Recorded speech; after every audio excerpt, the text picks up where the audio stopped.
This is Rydo, and we're back to another live stream of Shadowverse. Today is Wednesday, August 11th. Let's just hop in. Yeah, I guess it would be ideal to move fairly fast today. Like, I say this every stream. I guess it means I'm consistent. For the accountability section, I've been messing with a external hard drive I got on Amazon Prime Day. It's a Western Digital. It's not been good. And I don't know if it's just that I got a bad hard drive that seems to have a ton of bad sectors on it, or if the fact that I had it plugged up into a router that didn't have enough RAM for the file transfers through SCP or SFTP and was crashing because it ran out of RAM so much, caused the bad sectors. It's very, very possible that I caused the bad sectors, and I'm hopefully going to be able to fix them using a more complicated level of recovery software. But yeah, it might be several things, frankly. I think one of the major things that I can recommend, though, for everyone is if you have a spinning hard drive, which is what it is. It's a little laptop spinning hard drive. I guess we're doing Dragoncraft and Bloodcraft until we get 2 more victories today. Do not use exFAT is what I would suggest at the moment, which is the default or one of the 2 ways you can format a hard drive. By default, it was programmed as exFAT. exFAT is also sometimes known as FAT64.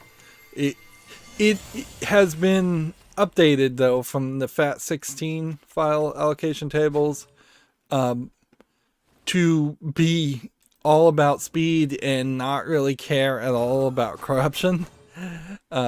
So oddly, it is like the default thing that you have to use if you put a micro SD card in a cell phone, in an Android phone.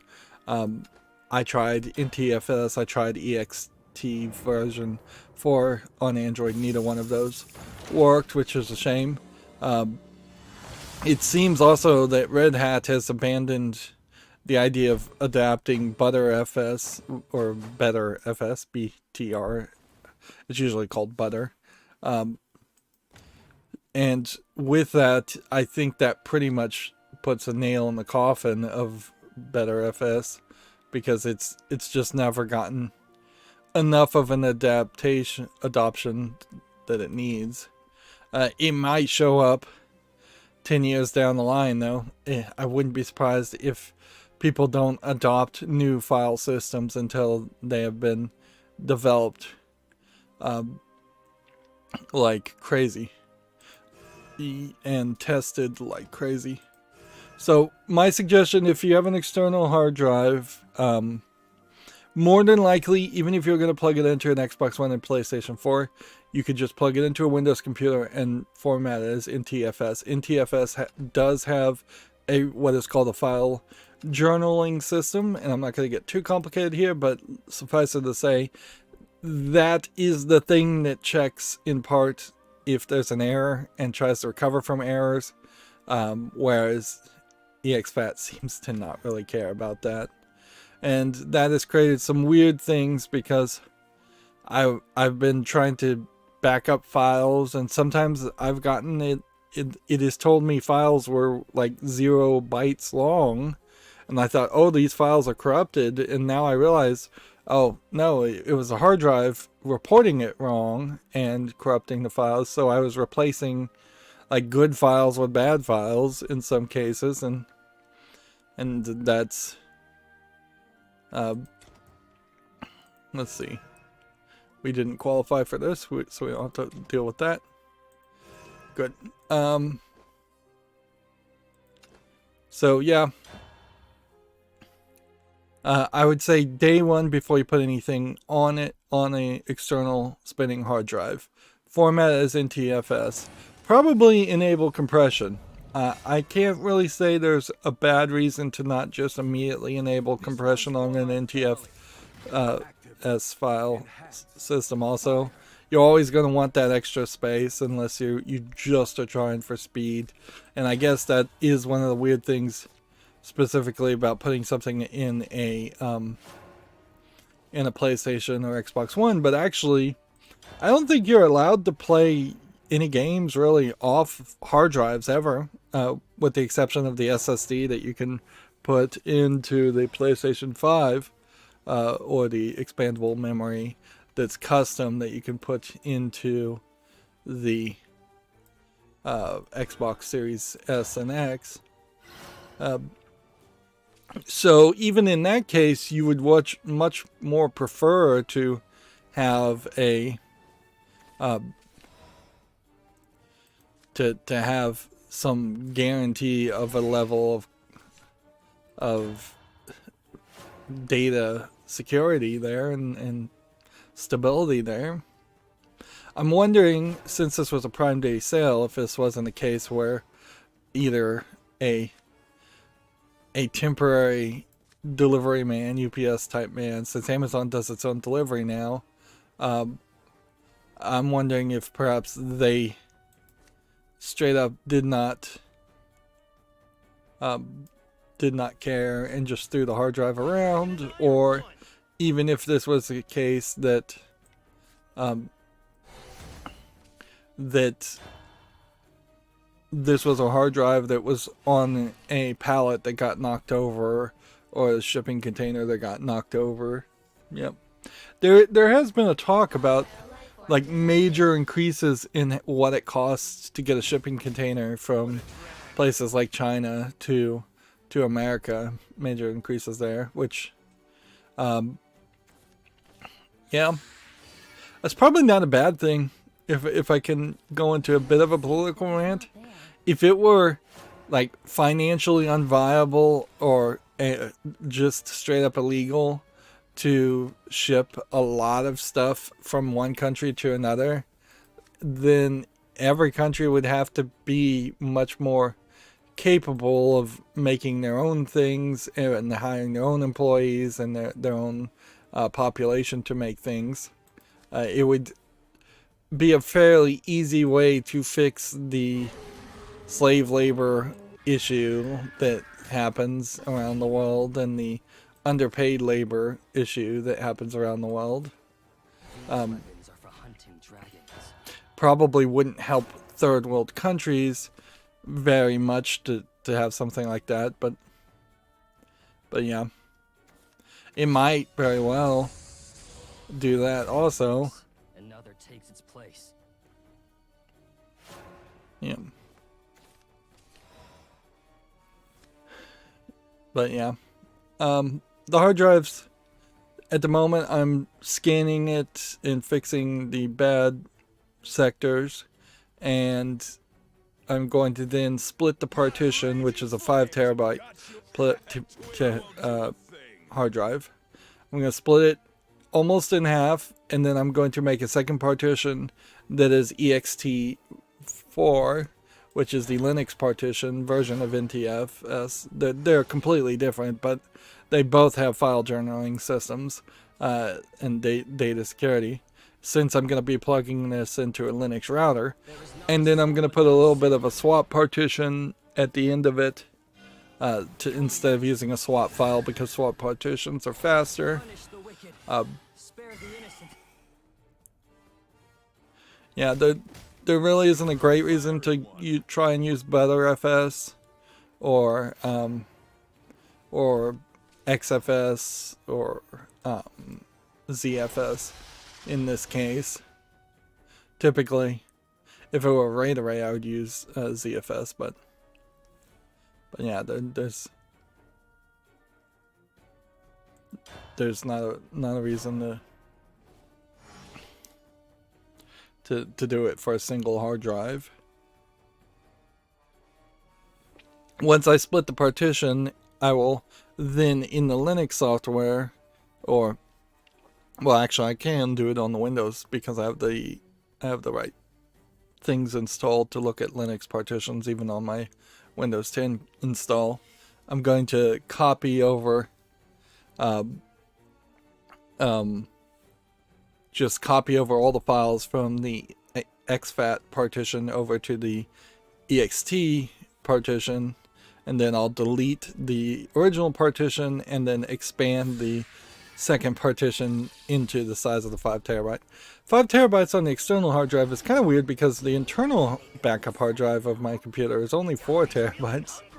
EU says hi, just passing by today. Nothing to say today. Well, hello anyways, and thanks for saying hi in the chat. Anything posted in the chat definitely increases engagement, so EU has been helping my streams lately quite a bit.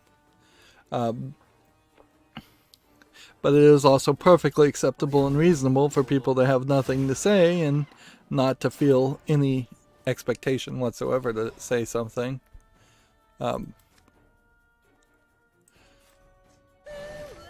So yeah, the hard drive's been kind of driving me crazy, and it would be really irritating to lose a lot of data, but I very possibly am going to be losing some data. Because of the fixing procedure. And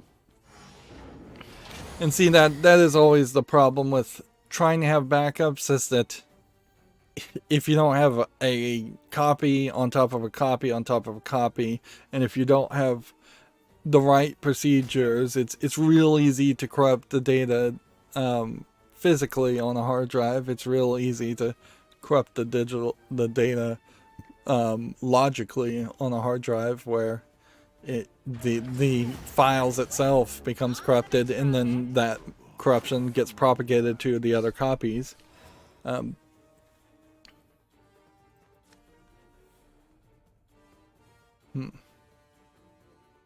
Let's see. Can we do anything?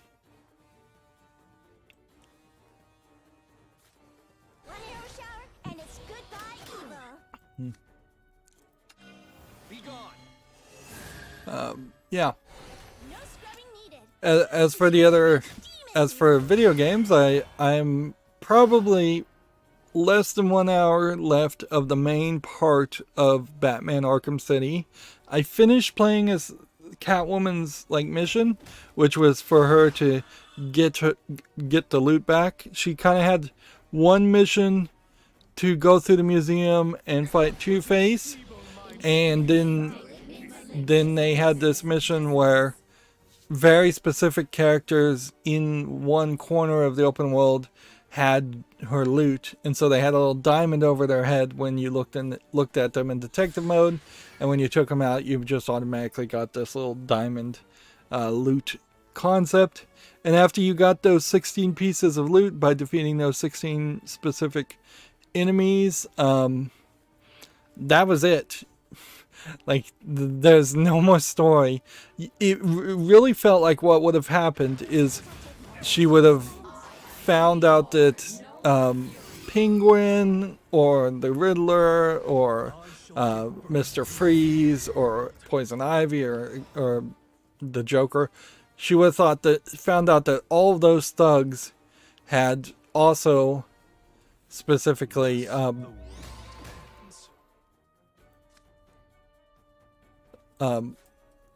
that all of those thugs had specifically stolen some loot from her, or were holding some loot for her. And no, that's just not the case. There's just no more game. So it definitely feels like they specifically made a system here where they had contracted out the idea that you could play as Catwoman, but they gave up on it and didn't care about it fairly quickly. And so they put in this DLC element that was extremely low effort. But yeah, Catwoman, there's 5 more Catwoman trophies, all in one of the most difficult areas, and even at the most Even at the most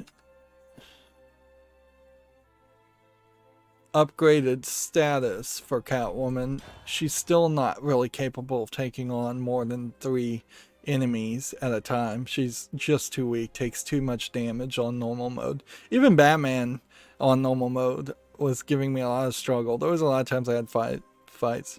EU says, today you started sooner. It's 11:30 p.m. by his time.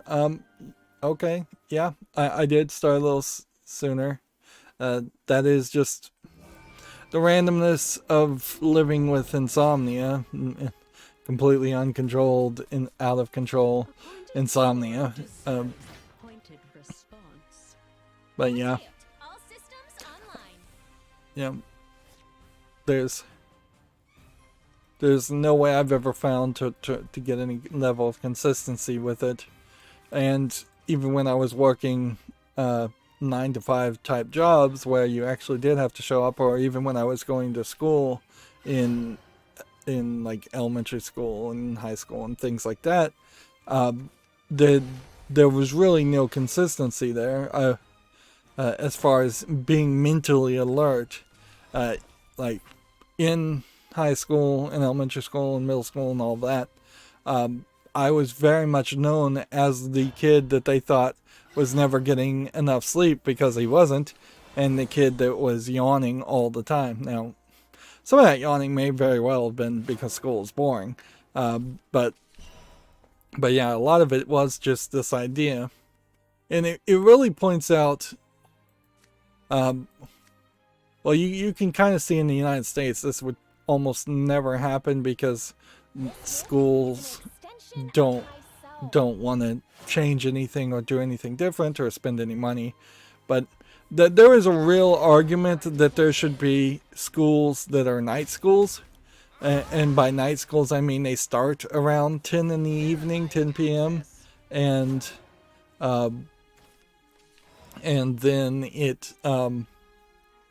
then it goes to like 6 in the morning, like, because there are jobs that are like first shift, where first shift is usually 9 to 5, and then second shift is usually 5 to about 10, and then there's third shift that's about 10 p.m. to 6 in the morning.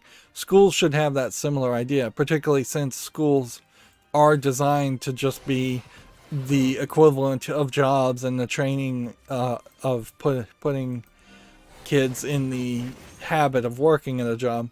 If it weren't for schools and their schedules and the way they work, then I don't think there'd be a human alive that would tolerate the way job schedules and the amount of work jobs demand out of people happens. Yeah, if you were the little Mowgli from the Jungle Book or Tarzan and you had spent your entire life just running around the jungle, the concept of doing a job would be incredibly foreign to you. EU says, when does the Arkham City series come out? It should come out after October, Halloween month. So yeah, that's when it should come out. I'm not 100% sure if that's accurate though. I'd have to look at my schedules, because I think I have a decent amount of stuff that was scheduled and pre-recorded before then. So what I can say is I have started to put premiere notifications on the first episode of every new series when I schedule, which is very rarely. So if there are any premieres that show up on my YouTube page, that'll tell you the exact start of a new series. But yeah, it'll be after October minimum. It might be even a month or two after October. Yep. That's another thing, is I deleted a lot of videos off of my internal backup hard drive because I was running out of space, and hopefully you don't come back and find out that I really needed those videos from the file history backups. But yeah.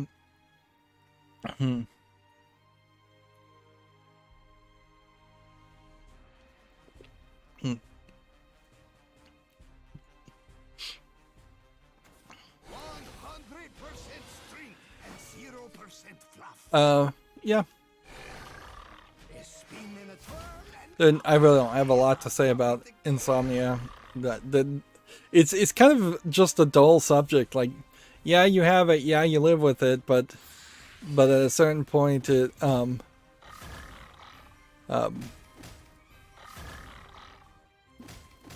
but there's no big like medical breakthroughs to cure it or anything. You can get sleeping pills, but almost always they try not to give you sleeping pills because then you become just addicted to the sleeping pills, and the cure is worse than the disease because there's so many side effects. And particularly in the United States, they love making drugs that have side effects, so they can give you more pills. EU says here in Spain there are a couple of schools where there aren't homeworks exams and we learn in groups. And he says there's going to be more on the message later. Yeah, I've seen some idealized like TV shows of different types of schools, and had some small thoughts on different ways schools could work. Arguably homework, I would say, is just kind of this immoral, ridiculous thought. The idea that teachers have been given a certain amount of time to teach, and then they're going to take up the students' home time so that they have nothing, so that they can't do anything, doesn't seem realistic when you compare it to a job. Because if I had a job that says you need to work for free off company time, that's illegal in the United States, and that's completely unacceptable to anybody with any spine at all. So the fact that schools are teaching the idea that homework is a thing that should exist is ridiculous. Working in groups is very, very ambitious. A lot of jobs you do work with people, but often you don't really work in groups so much as you just work with coworkers and everybody is assigned their own job. It's kind of hard to make sure each person is doing their job if the whole group is working together. So it creates a different feeling, certainly, and it just opens the door to abuse a lot too, where it would totally be easy for one person to slack and the other people to have to make up the difference. And then like exams, tests, yeah, I think you kind of have to have tests. Otherwise, you're never going to have any good scientific data to prove that anybody is learning anything. And I think you need that scientific method to actually run a school. But yeah, you can totally get rid of homework, and you can totally have people learning in groups, because there is a slight difference between learning and then doing the work. And so maybe in that concept, doing the work is the tests, and those are done individually almost certainly. No group tests. Group tests are kind of a ridiculous idea. But learning together and having people help each other learn might be a good idea. Although it might be also a terrible it might be a terrible idea too, because if they all get the wrong idea, it might very well become a echo chamber of people without authority repeating the wrong information. Yeah.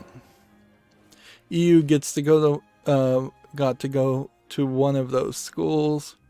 He said that they didn't work in groups all the time, only the majority of the time. Yeah. In a lot of ways, I guess variety would be the spice of life too.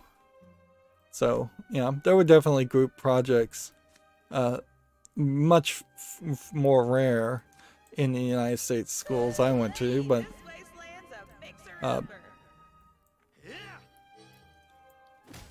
yeah, there's a lot of things that school could do to improve if they were just focused on actually improving instead of doing ridiculous things or doing nothing. There are a lot of lazy teachers out there that are still teaching out of the old playbooks from 100 years ago because they just don't want to they don't want to learn anything new.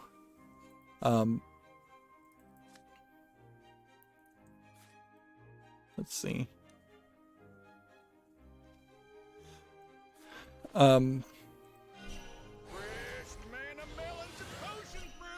It would be a great day if we could at some point just download information into kids' brains and free up more of their time. There is always this issue of school really just being childcare, and I would love to see a world where there's less demand because of automation for adults to work, thus there's more free time for adults to actually take care of their own kids and raise their kids. Now, arguably, random adult raising random kid does not give you a consistent return anyway, so maybe you would be better off just having a school system that literally is around just childcare and not around education so much. But yeah, kids definitely would love to just be able to plug in their information into their brains and play video games all day or watch YouTube or stuff like that. I definitely wanted to do that when I was in school, and I guess to some level of extent I've managed to pull that off, although not to really any successful financial way.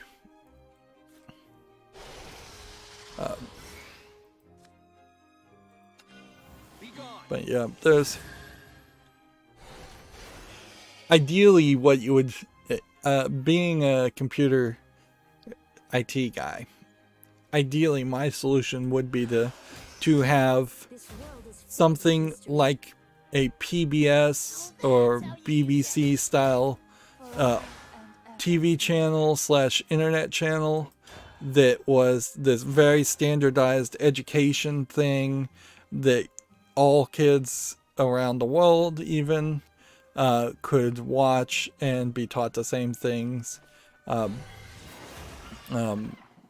that way. So you have a very consistent education everywhere, and they could do it from home and do that remote schooling that people really haven't tried in the pandemic. Teachers, like, I was not aware how lazy teachers were until I started to see how many of them just refused to learn how to use simple things like Skype and whatever other softwares were needed to do the remote teaching. Yeah, certainly a lot of problems got highlighted the second teachers had to do something different, and they didn't want to do something different.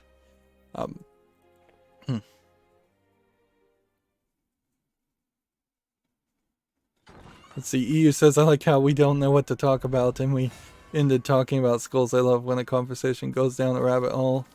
Always love learning science, except math. I don't like math. I had a very interesting, and I am definitely going down a rabbit hole. I had an interesting experience with math in my high school experience, because I I don't think I failed math in middle school. I just didn't take a math class in middle school because I was focusing on something else.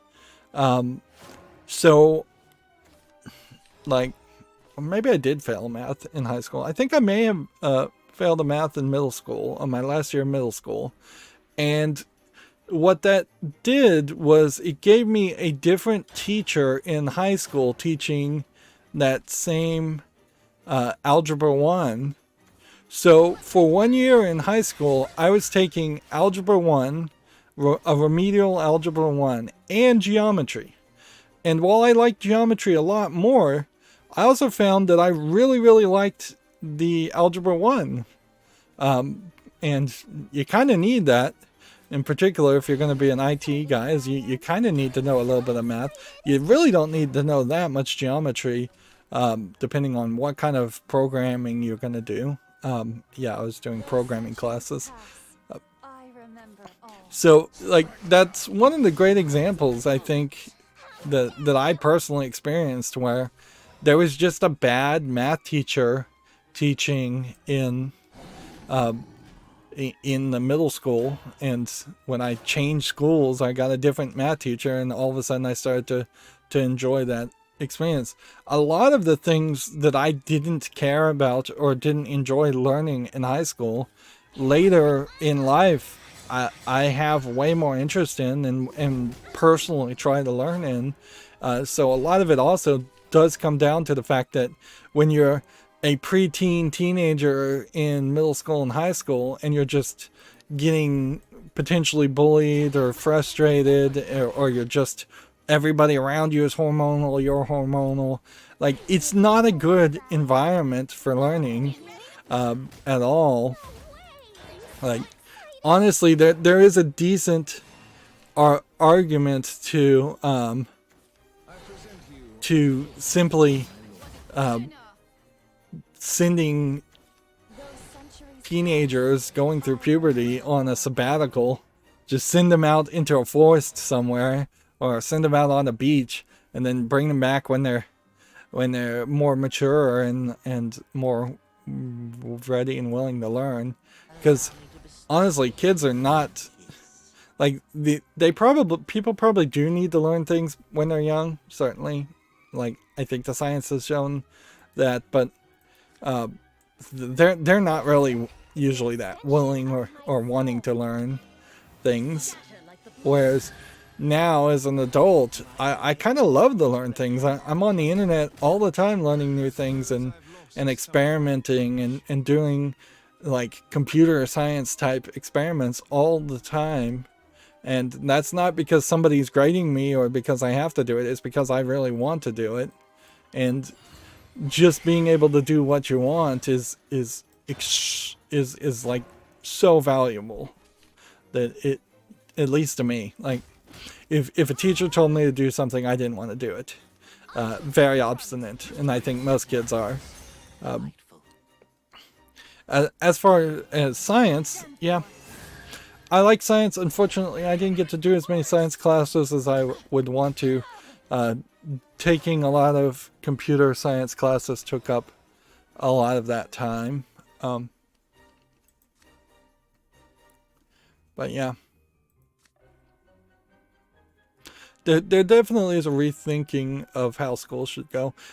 Really, it comes down to a bigger thought. There's a real thinking that at some point in the future we need to consider how children are raised in society in general. The Native American, First Nations people of the United States, before it was the United States of North America, they really had more of the village raises the child, the tribe raises the child. It really wasn't so much that just the mother and father raised the child. If we had history to go back far enough, I think we'd see that there's a lot more of that happened, and the concept of a family unit is something that has been kind of locked in for most people in a weird way, when honestly it probably takes more than two people to raise a child, and two skilled educators or child raisers raising a child are going to do way better than two random people who just got knocked up are going to do to raise a child. So, like, as horrific as it might sound, there is some way, I think, that at some point we need to consider just doing straight up boarding schools. Like, you have you have a child, you send them away to a year-round boarding school for 13 years. They get raised by the state, the government, and this would require a government that you can actually trust to raise children, which that very well may never happen.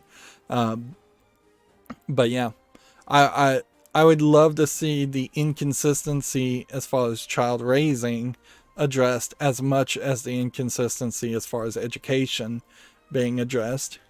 But yeah, the idea of the family unit is an idea that is very long lasting, and I'm not sure I value it much at all. I don't want it to turn into horrific orphanages. And in all fairness, right now, even in Canada, there's major stories of the Catholic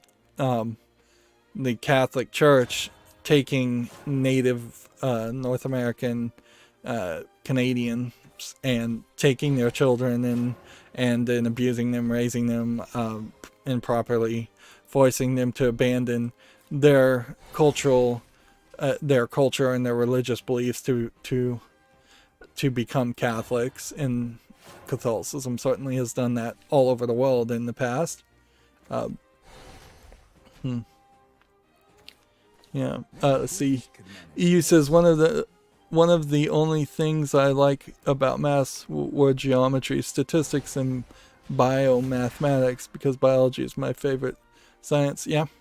Math is such a broad topic that, yeah, it was completely different doing geometry than doing algebra. And in the United States, there is too much of an emphasis on algebra, because you're effectively doing algebra, solving for x for the first 9 years of education in United States education system, and then you get 1 year of geometry at best in the system.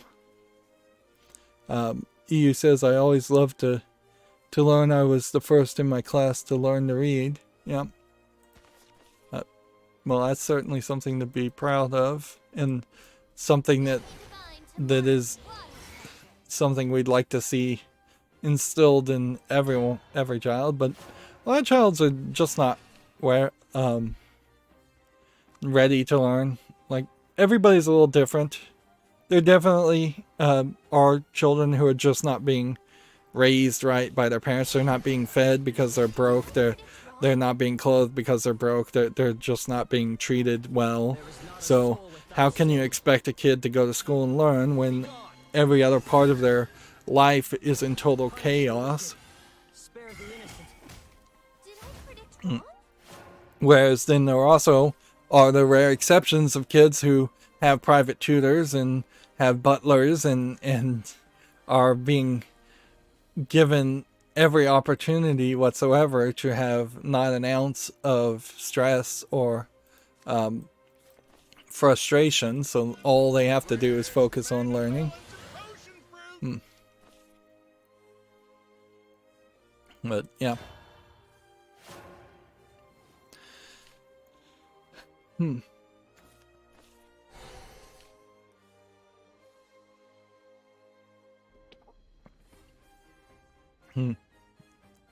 There is probably a legal argument that the school system should be federalized under kind of interstate commerce clause type thinking, considering how one state is effectively teaching completely different things or running their education system completely different. And on top of states in the United States teaching things completely different, you also have counties teaching things completely different, and independent school districts teaching things completely different, and then individual schools and then individual teachers. There's just so many layers of abstraction. It's surprising that there's anything close to any consistency there.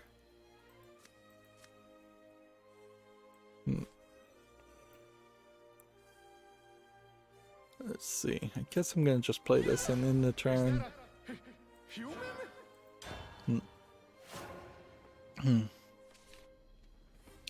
Yeah. EU says the rabbit hole keeps going down.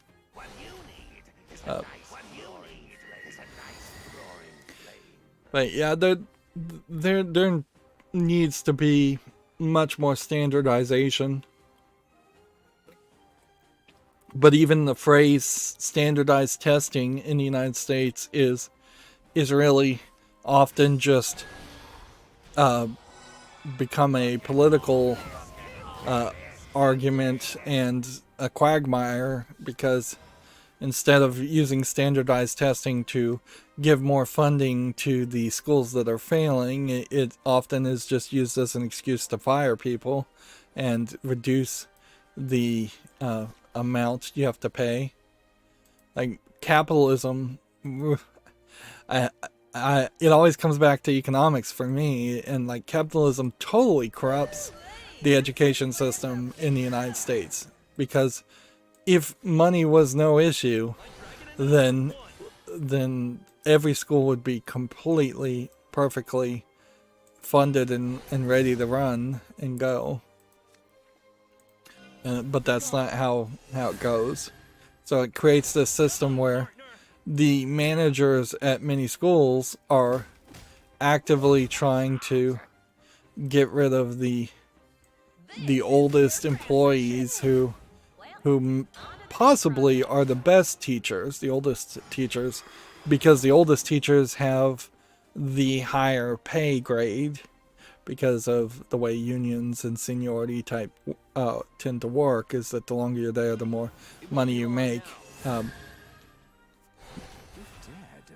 So they often try to get rid of the old teachers just because they're getting paid more, and replace them with new teachers that don't have that level of skill.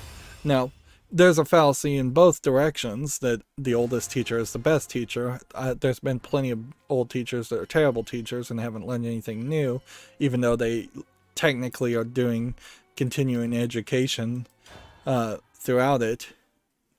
But then there are some old teachers that are decent or better than the new teachers. I certainly saw when I was in school a lot of like substitute teachers, brand new teachers, just got their degrees, who were pretty bad and didn't know what they were doing. And I certainly saw old teachers that were pretty bad and knew probably what they were doing at some point and could teach if they cared, but they just didn't care.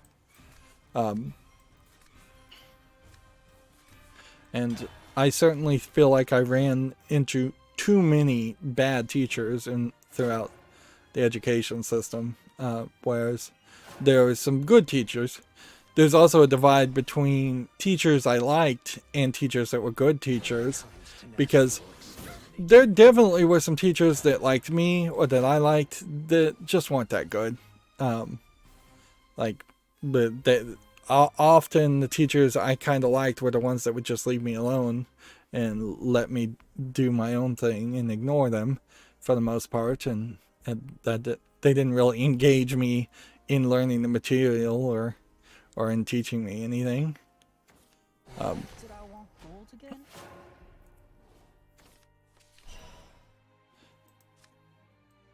But yeah, there definitely was a point in my high school where I had zero conflict with a history teacher, but he was just an awful teacher. He was terrible. in the United States, most history teachers are actually just sports coaches because they're so obsessed with sports. It really doesn't make a great there's really no good argument in my mind that sports should be a thing in schools. I can get the idea of doing PE, and in general doing generic, like this is what you might do. You might play tennis for fun with your friends. That seems reasonable in a PE class. But once you start getting into, this is an athletics tennis class and it's all about playing tennis and becoming a semi-pro at tennis or football or baseball or something like that. Once it becomes, this is trying to put you down the career path of being, the career path of being a professional sports person, that stuff shouldn't be funded by public schools. And frankly, it shouldn't be in colleges either, in my opinion. I think the professional sports concept shouldn't exist. I think everybody should be an amateur sports person. And if there is going to be a National Football League, it's just going to be a odd collection of people who just play a lot of football for fun amongst their friends. Particularly in the case of football, that would reduce the amount of the extremeness in football and the amount of injury in football. EU says, my teachers were super kind. Yeah. Well, that's lucky, certainly, for you. That is definitely the case where a lot of people do get lucky and they never run into a single bad teacher. I think a lot of it comes down to specifically where you live, and the general attitudes and mentality of that specific independent school district and those teachers.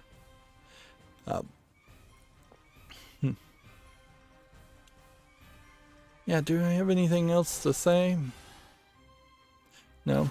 No, I don't think I finished the story.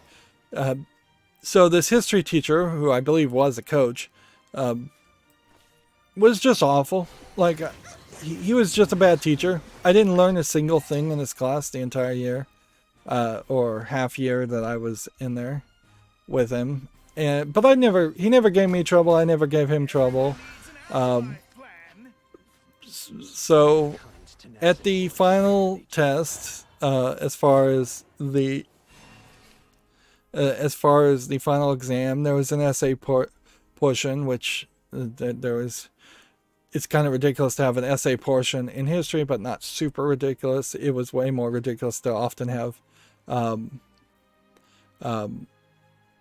essay portions in like the math classes and things like that. But anyways, there was an essay portion on the final exam. I didn't know what to write, so I hated writing essays anyways, so I decided to just let him have it. Just let him know in writing, look, you're a terrible teacher. Like, and what's funny is he could have left it at that and just said, all right, here's this jerk kid, he thinks I'm a terrible teacher, whatever. Like, it probably hit him harder than I realized it was going to, because he probably recognized that he was a bad teacher himself in some subconscious way. So yeah, I just let him know. I didn't make an outburst or anything or say it publicly. I told him directly. He could have easily just given the writing essay a 0 and didn't even have to return the paper back, for all I cared. And then that would have been that. But instead, what he tried to do is he tried to call my mother and complain to her. And this was probably, there had been several times where a principal or a teacher had tried to call my parents, I think actually just trying to get them to beat me. Like, honestly, some of the bad teachers really, I think, thought they could just complain to my parents, and thank goodness my parents would not listen to that. But they wanted to try and he wanted to try and get me in trouble. And my mother, at the time, being way more, being a teacher herself and being way better a teacher, and being unwilling to just immediately take his word for it, or do whatever he wanted, or get me in trouble with her for something that, on the scale of the things I pulled in school, was inconsequential. I made much worse trouble for teachers than that.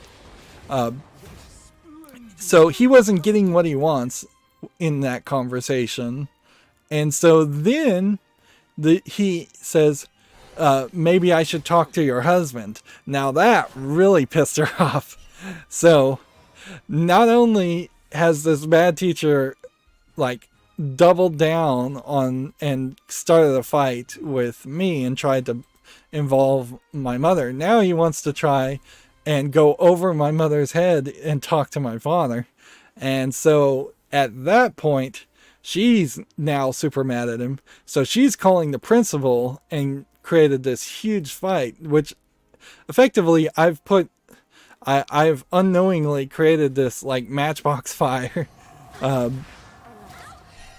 But not really my fault either. Like any good teacher would have realized, all right, this kid is just blowing off steam or getting a jab in since it was his last day in my class, whether I care one way or the other.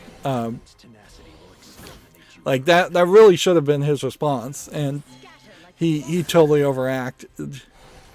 And yeah, I would say if you can't deal with emotional kids, that's another example of being a bad teacher.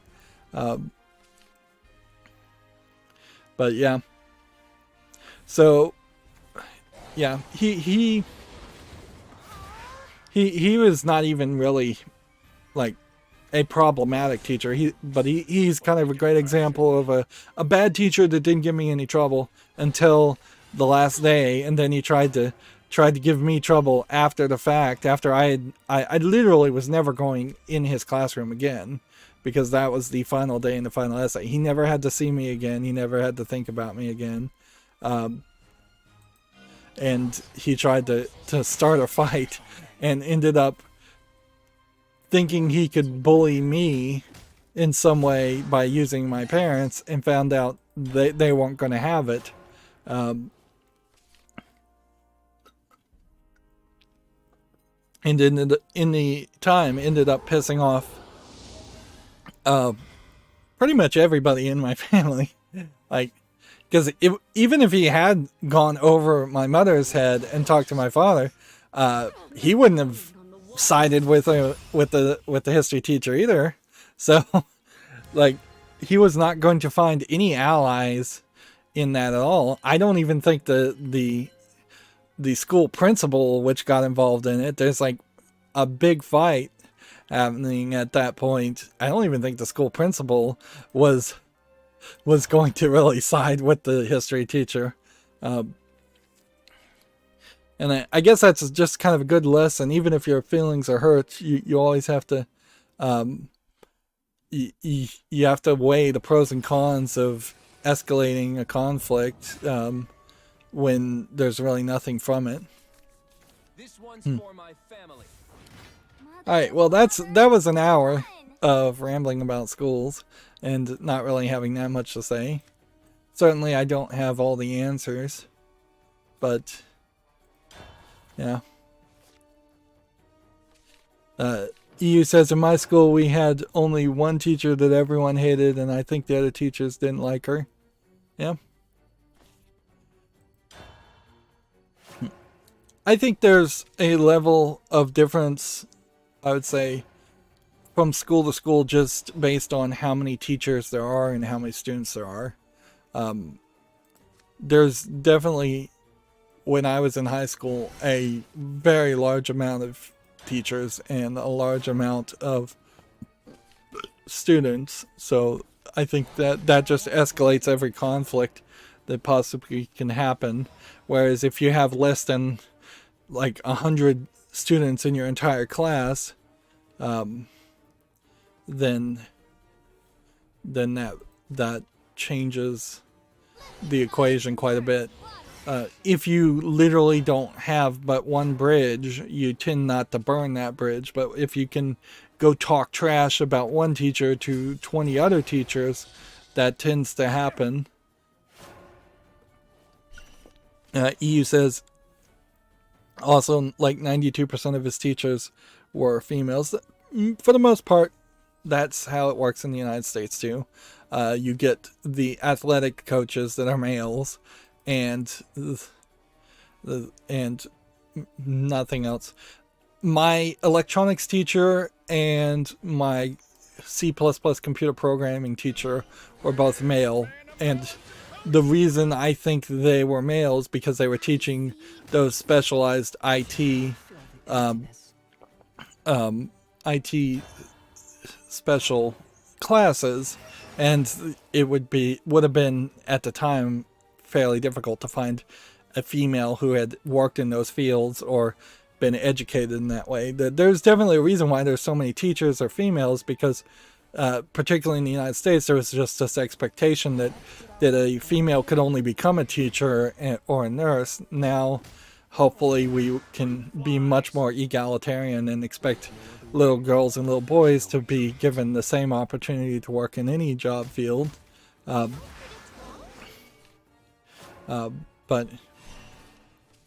the typewriting class I had for keyboarding was a female teacher, and she did, I think, a fine job. And then my HTML web design class I took was a female, and she did all right, but she kind of admittedly didn't know what she was teaching, but she was able to follow the instructions in the educational material and still teach fine that way.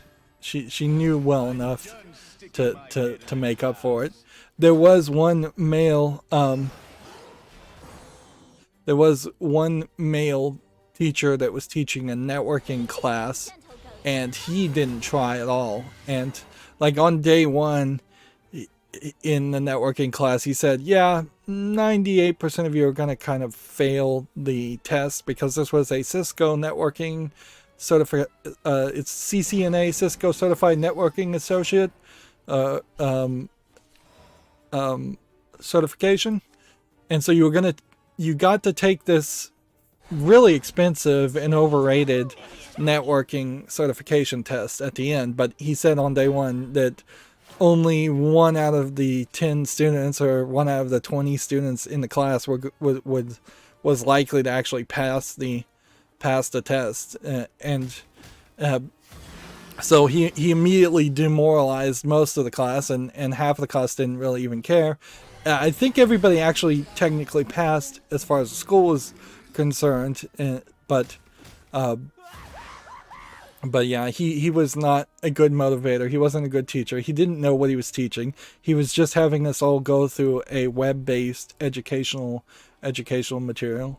I would argue the Cisco curriculum that was taught at that time was not taught well, and frankly, a lot of the information wasn't good.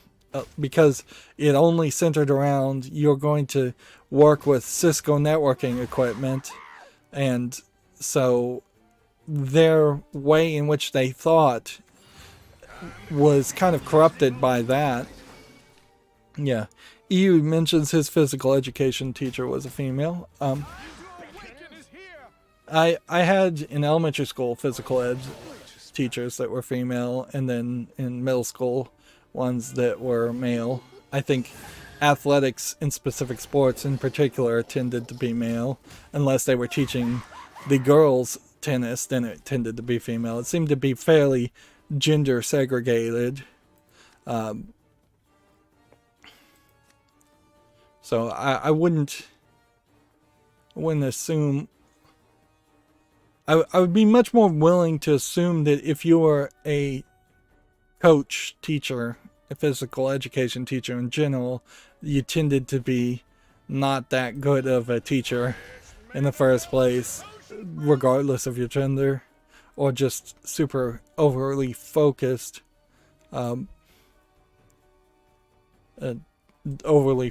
around teaching sports and winning games than you are actually doing any education or anything like that.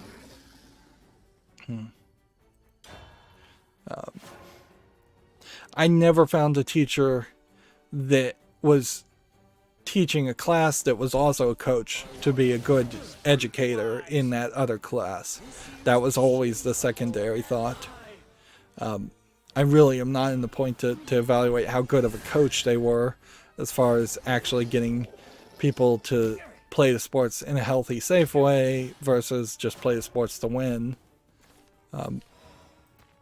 There is definitely some corruption there, where they just wanted people to win. They didn't care if people got hurt really, or if they were playing wrong or cheating or anything like that.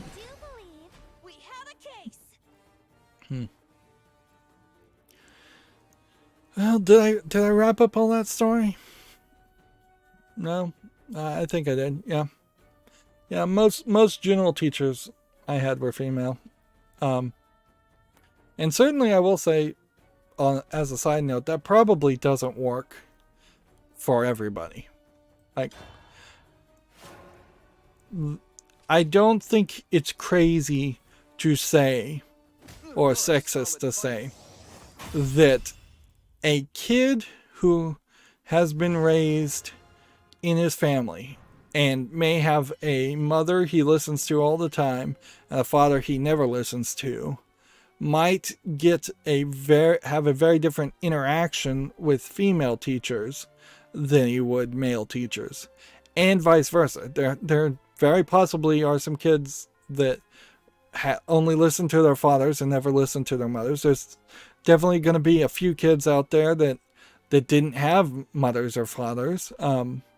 So it probably behooves people as best, because kids are going to immediately identify by gender, because they've been taught to immediately identify by gender more than anything else. That, like, as soon as they see somebody, they go, that's a boy, I treat boys this way. That's a girl, I treat girls that way. I wouldn't be surprised kids starting at kindergarten, first day, go, this is a female teacher, I'm going to treat her one way. This is a male teacher, I'm going to treat him differently. So there is a real argument to trying to have a more gender diverse group of educators, but not to the detriment of having the best educators you can. And honestly, you solve that problem a lot more when the kid walks in on day one in kindergarten and he goes, oh, that's a virtual YouTuber on a screen and that's going to be my teacher, or that's a robot and that's going to be my teacher, or that's a computer and that's going to be my teacher, and that there is just no gender assigned to it. Yeah, we very well could see something like that, come to think of it, where you have just a VTuber, AI fake character acting as the teacher, hiding what the actual teacher looks like, and probably being eventually run by an artificial intelligence, which that would be ideal, is that you would just have a computer teaching everybody everything. It would be more efficient to take the top 10,000 educators around the world and have them work with programmers to program an artificial intelligence to teach the 7 billion, well, I guess maybe 2 or 3 billion school-age students around the world. Like, and then maybe for the young classes, you need just a facilitator to make sure the kids aren't fighting or killing each other in the classroom, and that's about it. But all education is really happening by a really well-programmed AI. But the big difference there is it has to be a really well-programmed AI. It can't be like the Cisco certification online education system, that online material, which was not good. It was not good. Like, I know a ton has changed as far as how, like, professional grade routers and Cisco switches and everything. I know a ton has changed since I've taken that class, but there is basically nothing that was taught to me in that class that was right or useful. It was a huge waste of time. Get ready to fly. Scatter like the blossom. My blade melt under my touch. So I would hope the Cisco training stuff has improved quite a bit. Anyways, if I'm gonna just have to put a hard end here, because if I go further, I'll just keep going down the rabbit hole, as you said. And I do have video game news I wanted to talk about. One of the things I want to talk about is Raven Software came out 36 minutes ago and said, today we banned over 50,000 accounts in Warzone. More importantly, we are listening and hard at work behind the scenes. We have more information for you soon. I have to completely disagree with the idea that you are listening to people when you're also in the same breath saying you're banning 50,000 accounts. I mean, even if they are all 50,000 fake bot accounts, there is this consistent glee, for lack of a better term, that comes from Ravensoft in them banning accounts. And like, I don't know. I'm not a part of the Warzone player base, so maybe that is exactly the right response and exactly what they want is more bots being banned. But I don't think you come out and say it. Valve has almost certainly banned 50,000 accounts on a monthly basis from Counter-Strike Go as far as bot accounts. I think Valve's bot VAC bans in particular probably ban people just consistently so that they don't even have a running count. But yeah, you never see Valve come out and say, yeah, we're so proud we've banned these accounts. That seems like just a bad attitude. But that isn't the case for me. Gamatsu has Yuri Kill the Culmination Games with another trailer. This is the shoot 'em up game, I believe. As much as it doesn't look like a shoot 'em up game, it has little visual novel elements, but actual gameplay is a shoot 'em up. Although it's a pretty nice 3D shoot 'em up, so it does make an interesting question, certainly, as to how much polish would you have to put. How much polish would you have to put on the shoot 'em up to convince people that don't play shoot 'em ups to play them? I don't know if there is enough polish in the world for that. EU says in the rabbit hole dies. Also sorry for putting you in a rabbit hole. No problem. I love actually communicating with people and actually talking about something. I think I do often feel like I'm getting a little old and have run out of new things to talk about, particularly by myself without any prompting.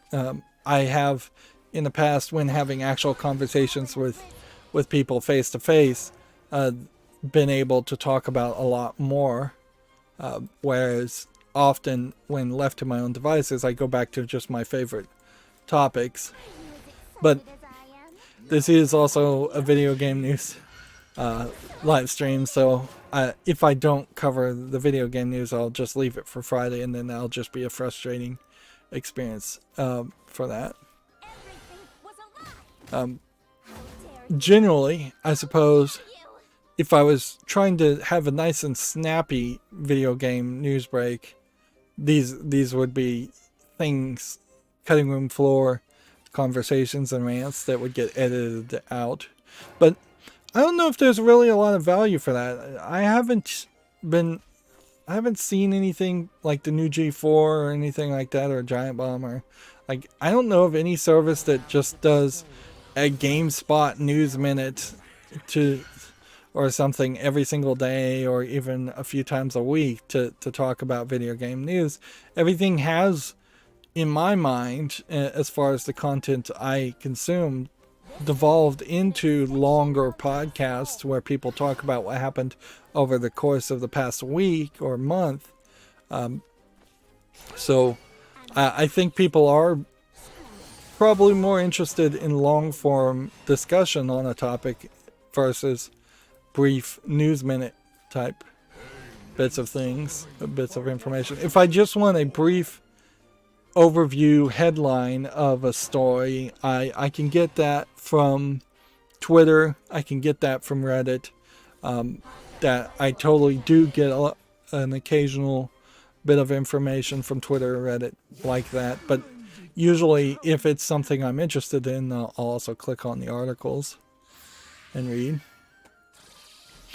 This is a game that I'm excited about, and maybe nobody else. El Shaddai Ascension of the Metatron for PC launches September 1st.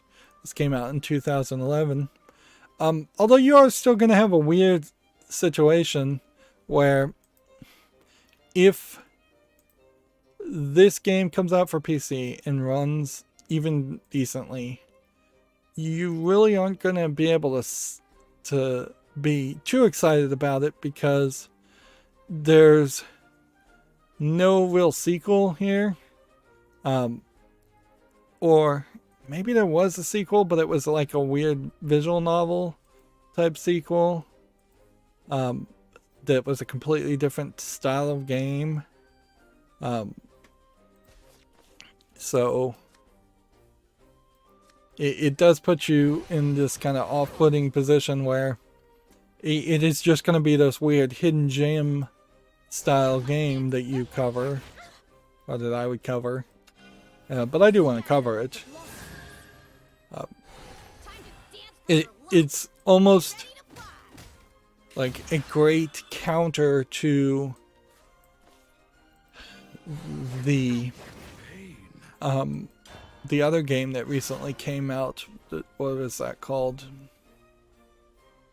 I forgot the name of it. There's this horror 3D first-person shooter game that came out for the Nintendo 64 that got re-released. But I can't remember the name of it, and it has a guy who has like a evil voodoo mask stitched into his rib cage on the cover. But yeah, it's a first-person shooter with 3D platforming and Metroidvania elements, and it's a very old game that is also pretty pixel low polygon.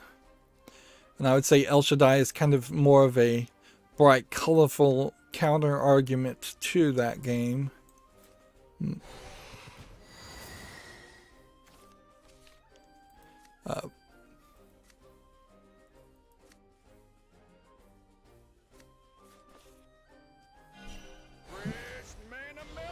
But yeah, that would be still weird to try and cover either one of them. They're going to be very standalone games that don't follow any kind of narrative and generally when I'm covering games, I do try to follow some kind of narrative to say, hey, I'm playing this game because I played this other game, or I'm playing this game because this is a lot similar to this game. El Shaddai would maybe be an interesting lead-in to playing something like Bayonetta 2 if it ever came to PC. But that wouldn't be an option. Maybe it would be kind of an interesting comparison to play something like El Shaddai before playing a Devil May Cry 1 remake game. Something that, like, that first Devil May Cry game probably doesn't run particularly smoothly, and El Shaddai probably doesn't run that smoothly. You might make an argument to playing El Shaddai before playing what was I thinking of? Nier, the Nier remake, and then Nier Automata. But yeah, El Shaddai Ascension of the Metatron is really a game I'd like to see more people see, just to know it exists. because I think more people should see it, but it is also probably one of those games that would be just as well watched on YouTube to watch the cutscenes. It also might be better to compare it to some of the like low level quality Japanese games, like Akihabara Strip might not be too different of this level of quality compared to El Shaddai. I wouldn't be surprised if El Shaddai is actually worse than Akihabara Strip.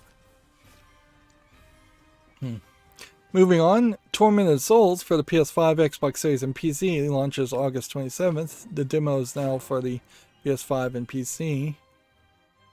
I want to kind of remember what Tormented Souls is. It looks to me like a horror game with first-person shooting. Let's go ahead and jump. Yeah. It looks like it's more visually polished horror game with more people. That is something you can certainly notice when you see a horror game, is if you're actually seeing people in the game at all. That seems to be a level of quality. It could easily be an escape room. Oh, this is the one where the lady wakes up in the bloody bathtub, and apparently there's several different horror monsters. Yeah. Looks like there might be something to this, but maybe not. I wouldn't be surprised if it is an attempt at something. If it is an attempt at something more like the Evil Within trying again, because it does feel somewhat Evil Within-esque. Or if it's an attempt at doing something like Silent Hills. EU says, well, I'm leaving the stream. Bye. Alright, bye EU. Thanks for swinging by and saying hi.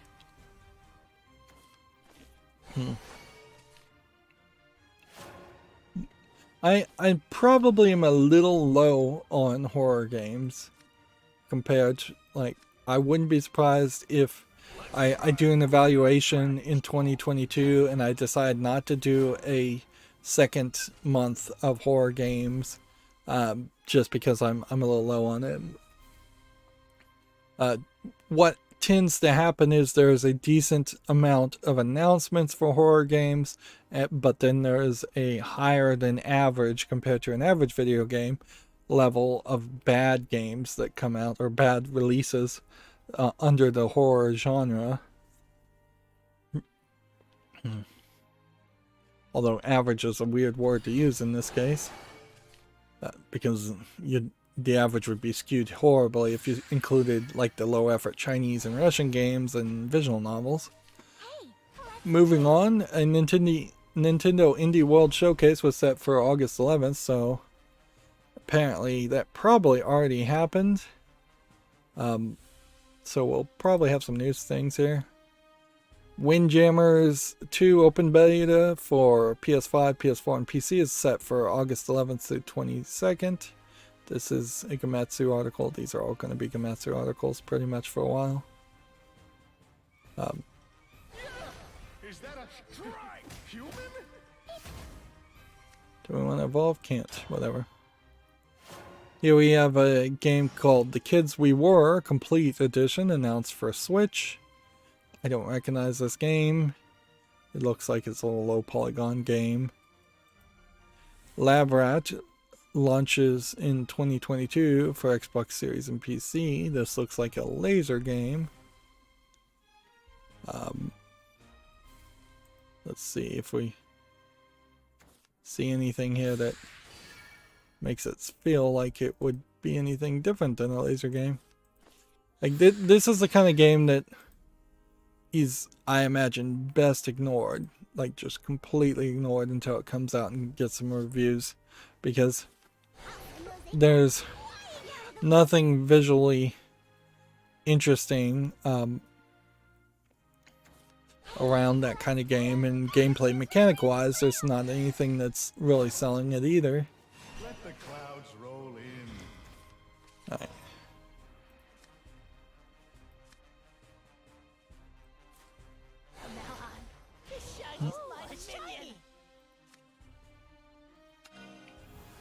Let's go ahead and evolve this. I'll add this to my shot. So that's how you Hit use that. it. Hit that. Komatsu says the Chinese action RPG Faith of Dawnshant Hereafter has a 12-minute gameplay trailer. Which, okay.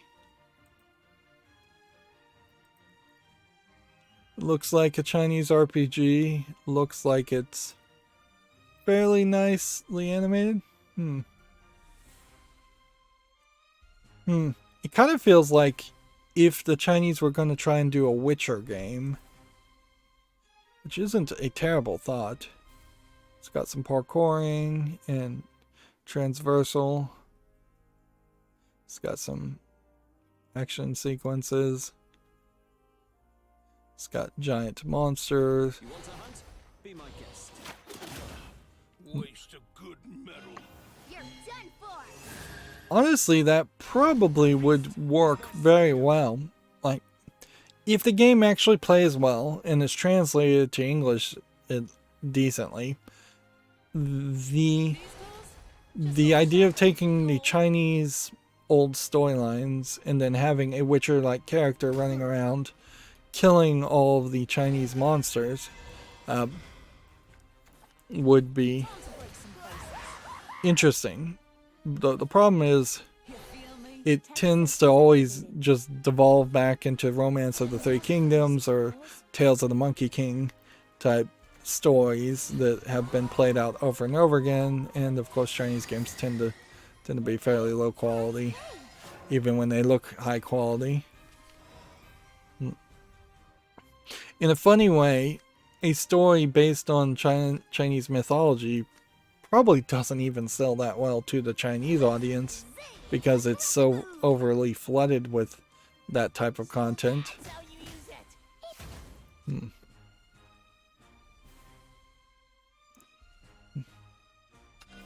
It won't be long now. Ride the lightning, baby.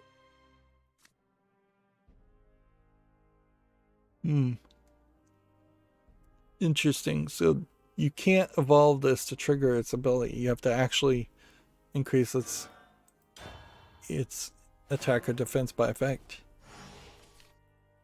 If I was going to spend the time to rebuild this deck, there's clearly some cards that don't actually synergize with the other cards that I'm trying to play. Gamatsu says the open world farming exploration game Lightyear Frontier adds the Xbox Series and Xbox One versions. These don't feel like these would have been announcements from the Nintendo Indie Direct.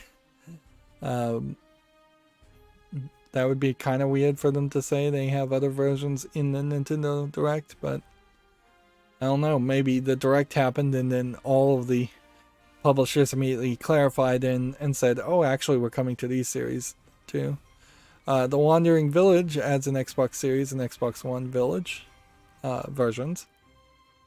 Wandering Village, giant turtle, New justice. It won't be long now. giant turtle-like creature. Look upon my resolve.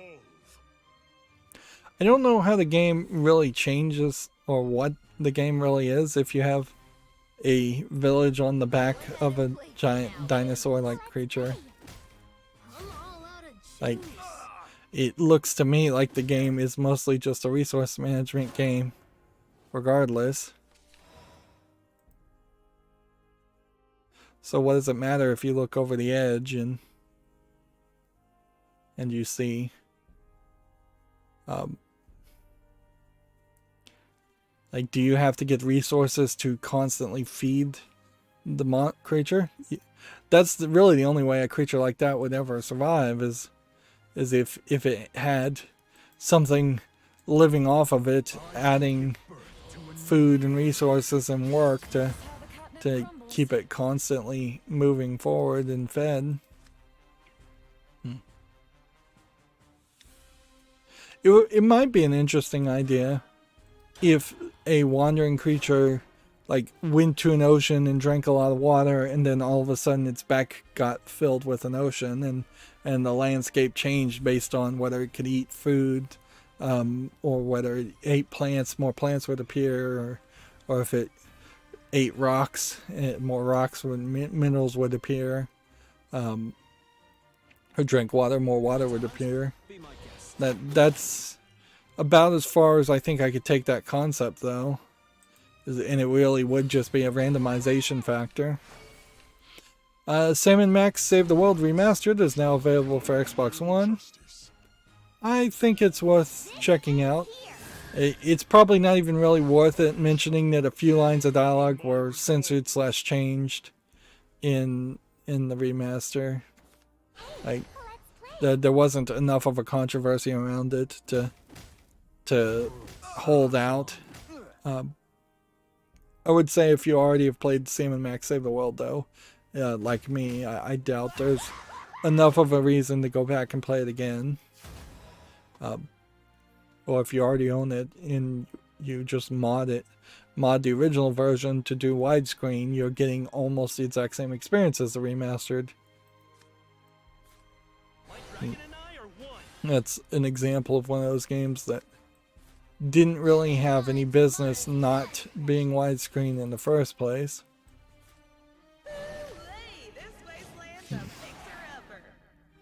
Okay. Time to say goodbye. This thing's more vicious than a nine-head. This is pure craftsmanship. I will succumb, shall become new justice.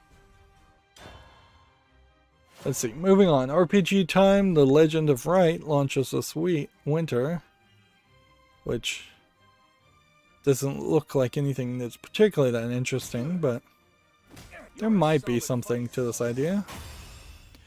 Origami 2 has a story trailer out, which I'd have to play Origami 1 to want to watch the story trailer. Evil Genius 2 World Domination is coming to the PS5, Xbox Series, PS4, and Xbox One in Q4 of 2021. It's already on the PC. It might be worth checking out how the reviews are on that. Yeah. Unfortunately, you can see it's fairly mixed reviews still, so kind of hard to justify buying Evil Genius 2, which kind of makes it even difficult to buy or play Evil Genius 1. In all fairness, Evil Genius 1 I don't think was ever particularly that great of a game. It tried, and it really is just a Dungeon Keeper clone without the demonic Dungeon Keeper elements, and I think more people would have preferred to play Dungeon Keeper.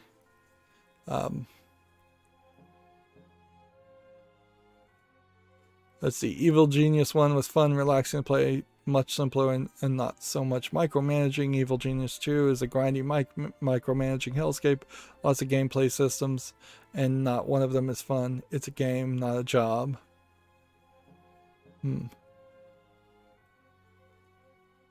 This one says the sound bug. So yeah. It doesn't feel like Rebellion did a good job on releasing Evil Genius 2, which Rebellion is kind of up and down as far as its quality. Some of their games are good, but then kind of forgotten about. So a lot of their games, not so good. Some of their games they acquired from other people and are unfinished, which makes it difficult to justify that. I think Rebellion very possibly did acquire Evil Geniuses and republish it. I do have this on my in my library, so I will cover it at some point probably, but I think what I'd like to do is play like War for the Overworld or one of the other Dungeon Keeper type clone games, and then use Evil Genius as a filler between playing a couple of different Dungeon Keeper type games. And I'd love to play a remaster of Dungeon Keeper, but I don't think that's going to happen anytime soon.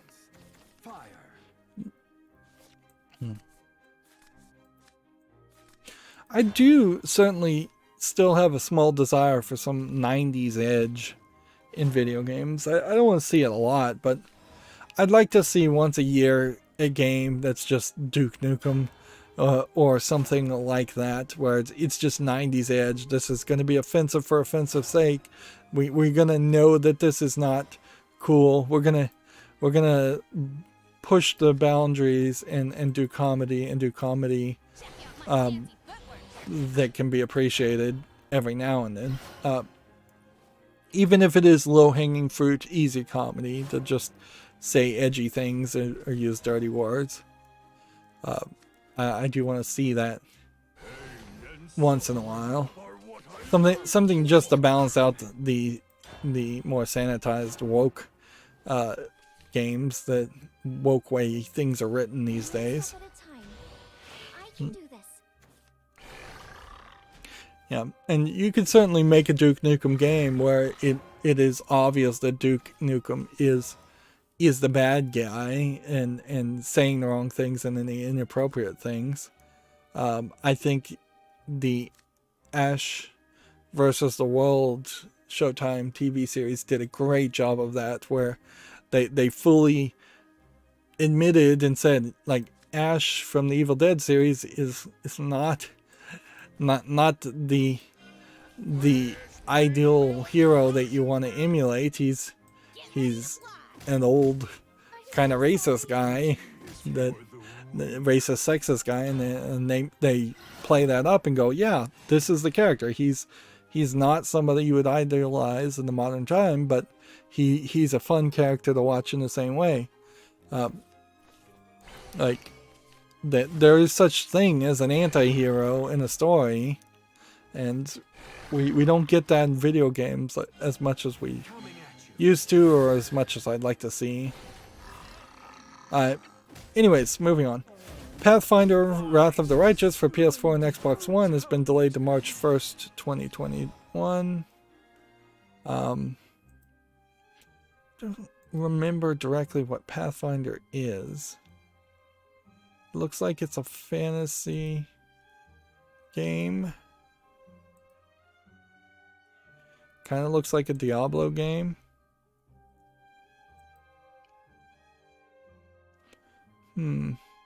Might be more of a walk around the top board and then get into combat encounters.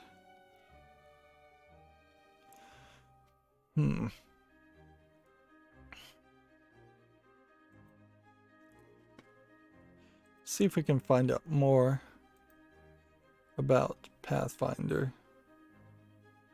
Well, we have a Pathfinder Kingmaker Enchanted Plus Edition, which they're calling a party-based RPG game. So that means, nope, single player only.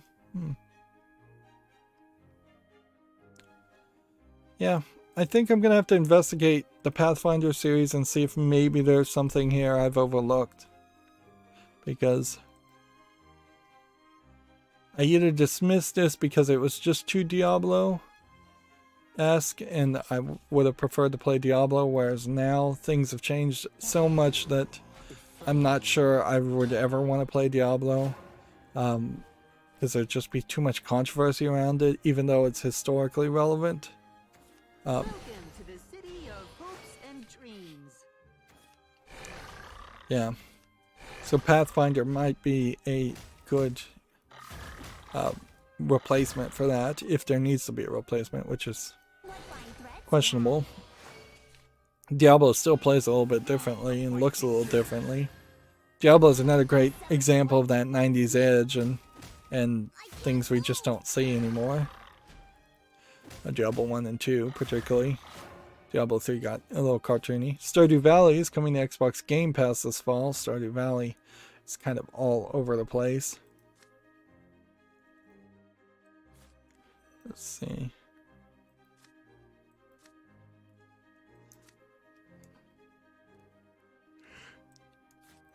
Guess you want to play this, and then this, and then this.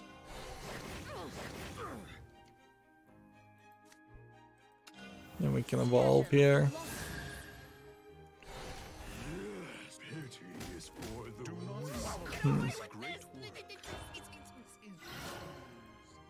Let's see. A first-person dog photography game, Paparazzi, adds an Xbox One version. This is the first I've heard of a game called Paparazzi. I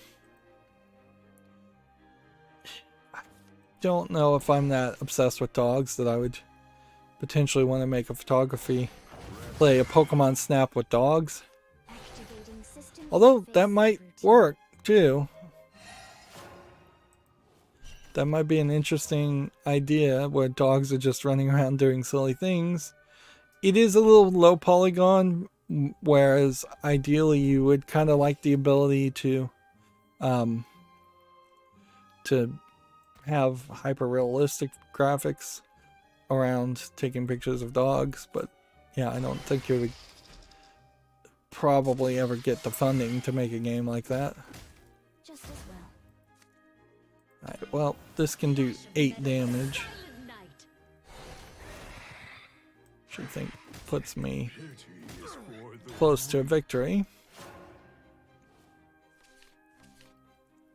And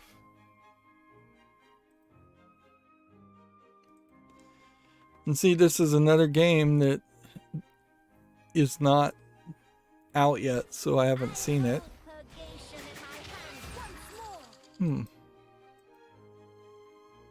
It's an interesting thought.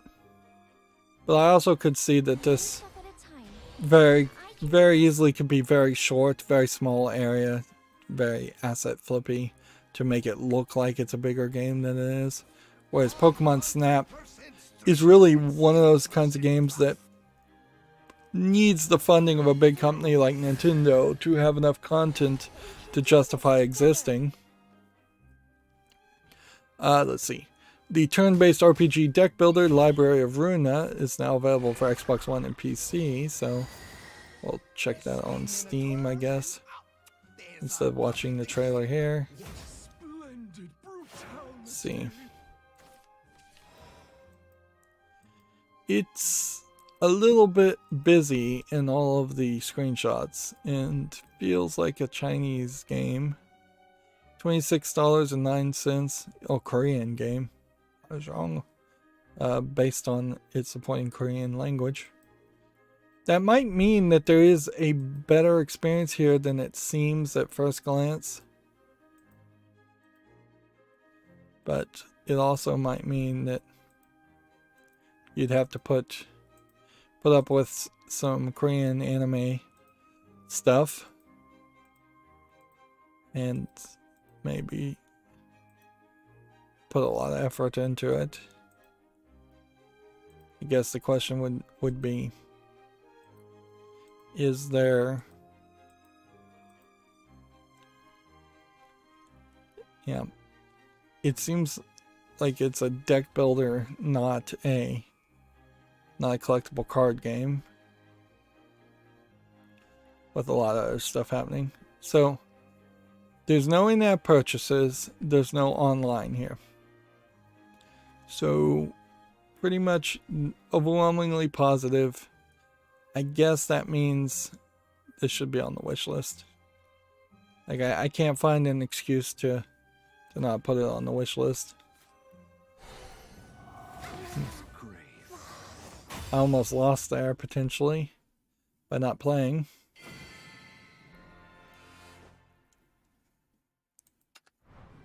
My blade has paid your passage into the afterlife. And the good news is, that means we have done everything except for just getting regular ranked matches, so we don't need to play with the decks that I don't really want to play as, so we can just play for victories. Yeah, I guess Library of Runa has to be on the wish list. But I could also see that being a game I always overlook because it's just not visually polished in its screenshots as well as I'd like it to be. A 2D action game called Citadel announced for Switch and PC, which I don't know what you would call this art style with the big heads. I guess I'll just call it the big head art style. Although we've seen bigger heads and big heads art styles. See, when you're zoomed out that much, a big head makes sense. And this art style looks fairly normal. So it's a platforming shooting game with weapons and upgrades. Okay. Doesn't look bad. Game Boy Advance inspired graphics is an interesting phrase. Certainly. From publisher Nicholas.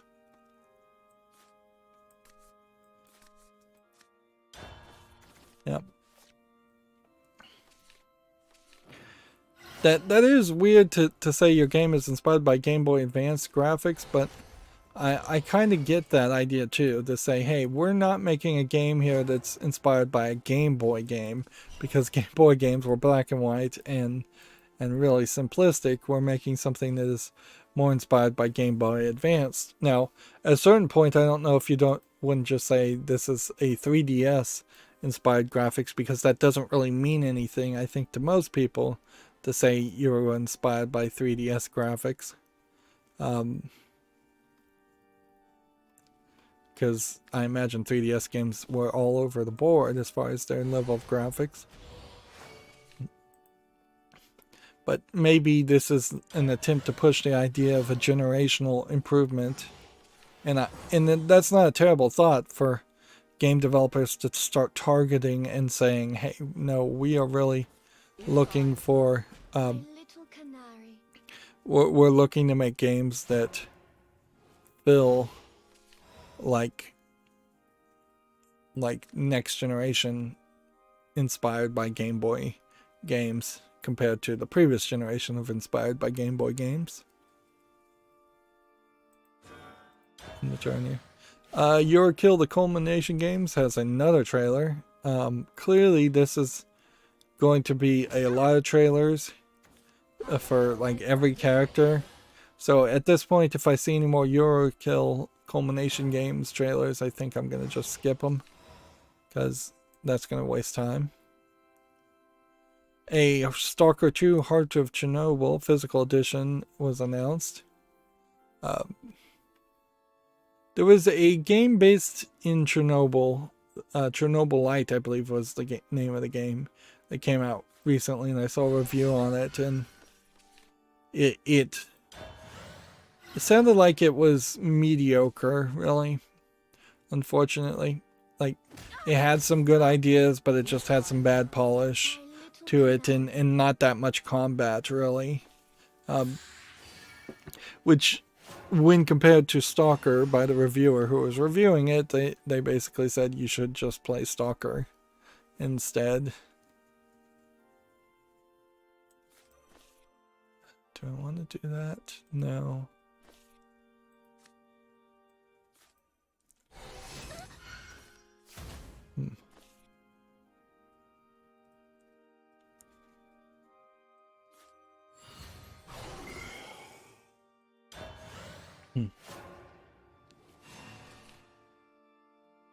The Stalker series is one series that I probably should cover at some point.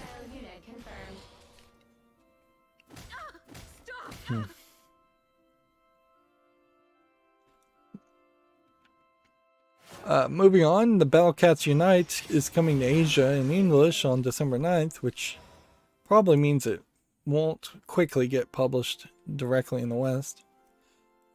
Which, for this level of games, that's not super surprising.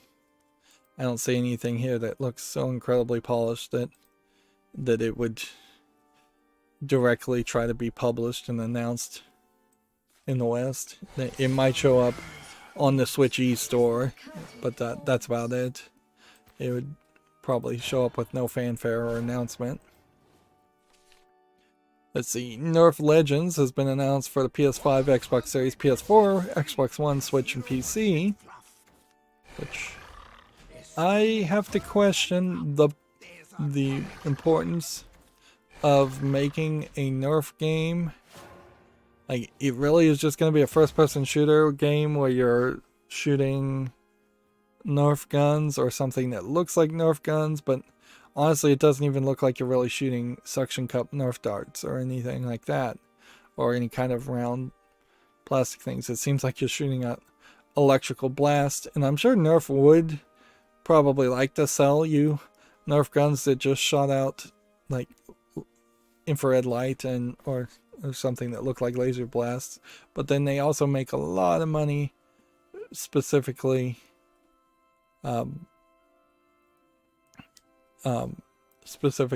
reselling more ammunition once the ammo is lost. So I Nerf is probably one of the examples of a company that is selling garbage to kids in that their ammunition parts are just plastic and styrofoam that if there were any kind of environmentalist laws that say, hey, you can't make something that is just a plastic styrofoam toy that's going to end up in landfills, I think Nerf would be kind of a great example of that. Or at the very least, if they're plastic, they were building their shots with, or made out of a more biodegradable plastic that breaks down very quickly, that would work. There's a mushroom-based foam that they're working on. That certainly could be an example of some kind of material you might replace Nerf bullets with. The mushroom mycelium based, it's mycelium based, like styrofoam that they can make would make Nerf little pellets and circles fine.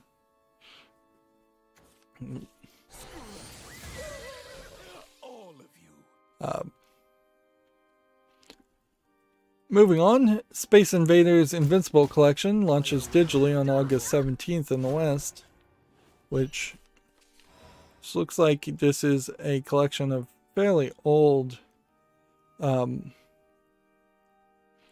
Space Invaders games. The 1978 arcade color version of Space Invaders actually wasn't in color. It had film over the glass of the screen to turn the black and white version into a color version. I believe that's the case. And then I wouldn't really consider Lunar Rescue or Space Cyclone or these other games part of the Space Invaders games, but maybe they are. My knowledge on it is not that interesting, not that well known. This is almost certainly another example of people trying to sell Space Invaders and old games like Space Invaders once again for far too high of a markup. It looks like I'm up.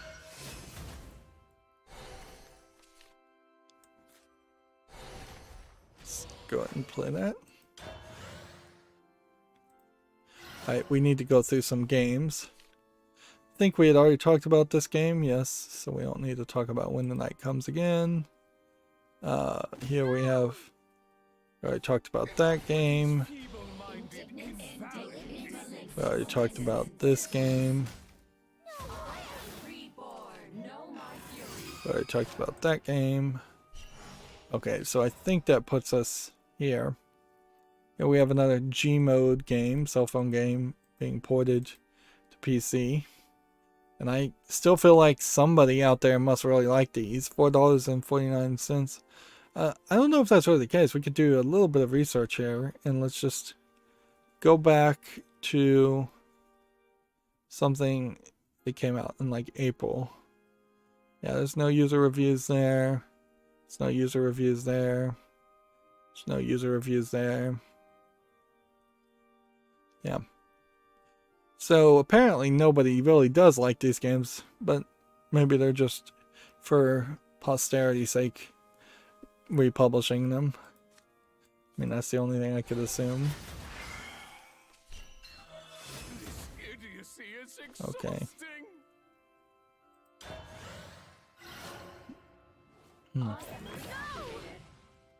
Yeah, we have a game called Penguin Panic, which is just a match 3 game of no interest, $2.39.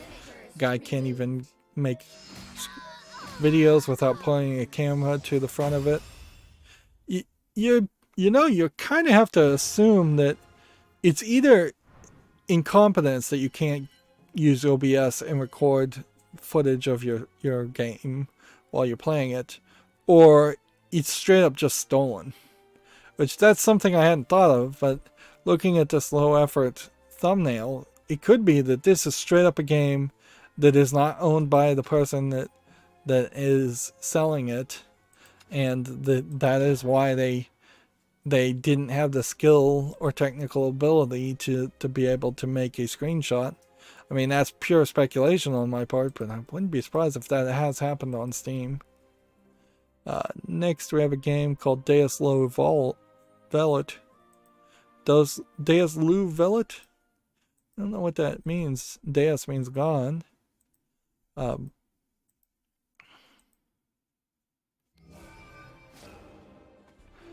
But, yeah. I don't know what kind of game it is. It's a turn-based strategy game. Battle underway. Activate. Enhance. I don't think there's anything here. $7.99, French only, English and French. Let's put it on the following list. I'm going to be generous. And my generosity never pays off in any way, but whatever. Here we have a Chinese lettered game that looks like an RPG Maker type game. $1.99, English, Chinese only. Can't really say anything else. Here we have Mech Armada, which seems like you're playing as monsters and dinosaurs, or you're fighting against monsters and dinosaurs.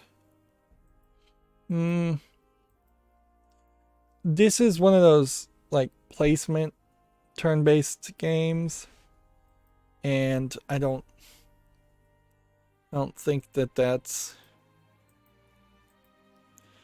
the kind of game I'd want to play, and I'm not seeing anything interesting in the gameplay mechanic that would make it feel like this would be unique in any way. $13.49 is also fairly expensive, English only. Here we have a game called Quantum Runners, which looks like it's a space combat racing game by the tags. Thy little canary. I don't want to do the racing part of this, but maybe with a little bit more visual polish, this might have made a good Star Fox type game. $14.99, whole bunch of languages, allegedly full audio in each of those languages. Here we have the Last Hope Zombie Tower Defense, which, being a tower defense game, it's pretty much immediately dismissed. $1.49, bunch of languages. It's too zoomed in for a tower defense game. I've never seen one where you had to pan across the screen. Otherwise, it doesn't look terrible. It's kind of uniquely zoomed in and zoomed out. And that is an interesting idea, to take something like a tower defense game and then make it an open world concept, which that's not what this is doing, but that would be an interesting idea, where your first mission is to secure one area, and then as long as that area is secured, it will continue to give you resources to secure the next area, then the next area, then the next area, and then eventually the zombies will get stronger and you'll need to go back to that first area and upgrade your turrets. That is basically what tower defense is anyways, but taking it to the next level and having it be more of an open world experience, I think might put some more action in it instead of it being a more linear experience where you do one level and once you're done with that level you never return to that level unless you're trying to get a better score. This'll be over quick. Here we have a game called Patron, which they say is a city builder. Yeah, it looks like a city builder sim game. Nothing of interest to me.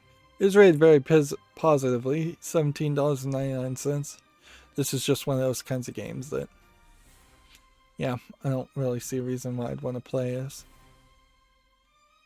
Like, StarCraft is about the only game I'd want to play that's somewhat similar to that, and StarCraft has that benefit, I guess Command & Conquer also has that benefit of being half fighting and half city building. Age of Empires sort of has some of that, but also a lot of those games allow you to turtle and just build up your resources without being attacked forever, which that slows down the pace of games. Age of Empires, StarCraft, a lot of those games, Command & Conquer, like I have a bunch of the Command & Conquer games, like they scare me on potentially how much time I would have to spend playing them. So when I try to cover those games, I'm going to probably try to make a very abridged speed run of a speedrun style of gameplay on it and not try and like min-max the game. Here we have a game called Carrier Command 2, which looks like nothing of interest. $39.99 discounted. English allegedly full audio. That is way too expensive.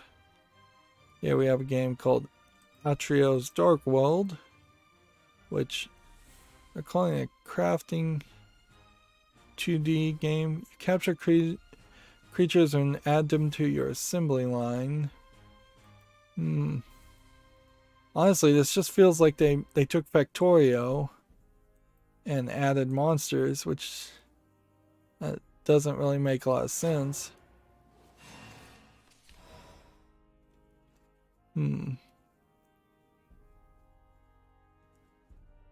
Yeah. Early access, $15.99. Yeah, you're just kind of capturing monsters and enslaving monsters, I think, more than anything.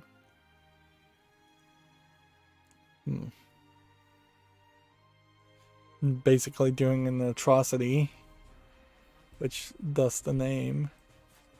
I go with the wind.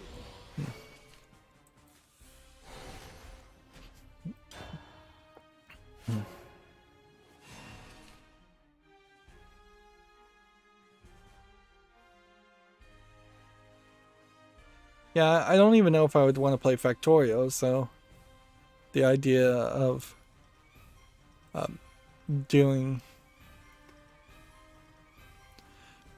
playing a spin-off of Factorio is probably completely out of the question.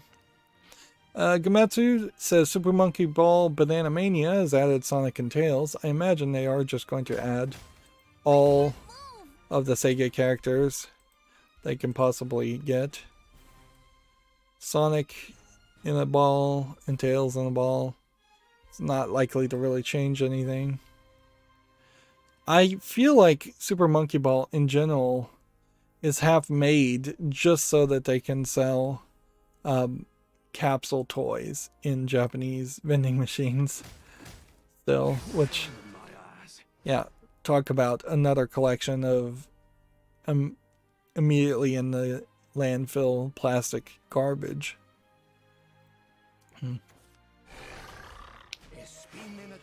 Let's see. Next we have Tales of Iron gameplay trailer, which we'll look at this from Gamatsu. There really is a thought where toys should be multi-generational. I mean, it's really cool to say toys make up a lot of the trash, but toys do make up a lot of the trash. Arguably, diapers make up a lot of trash too, so can't really do anything much about that. But I think it probably should be a case that people rethink about what toys they're buying and making sure that it can last or is likely to last for at least 1 to 2 generations. There are, I know, a lot of trade groups out there, but there's kind of no good library system. Like, public libraries in the United States probably should just take toys. A fitting end. Are you worth your weight in gold? But yeah, there should be a library system where a toy once done with gets handed over and then given to someone else. Arguably that should happen at schools, to get back to the previous rabbit hole. Is if elementary schools had toy libraries and that was a way in which they could reward good grades, or if they're just giving away toys in general to poor kids, that would be great.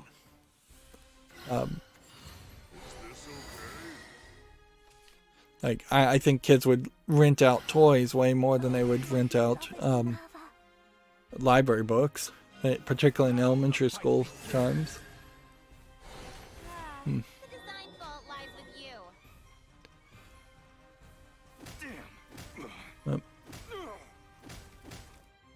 Let's see. Moving on. Journey to the Savage Planet developer Typhon Studios has reformed as Raccoon Logic. A new game in development with large initial investment from Tencent.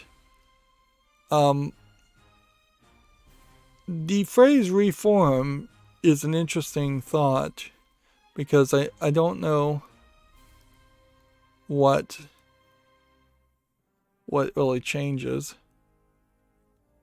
other than maybe somebody who worked at the previous company isn't at Raccoon Logic, or Typhoon Studios went out of business and shut down.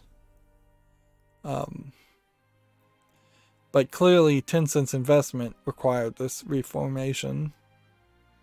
What's interesting that jumped out to my eye, as we see a list of people here who have worked on several different games, is that this Mark Antoinette Lucer, technical design director and co-founder, worked on Myst 4.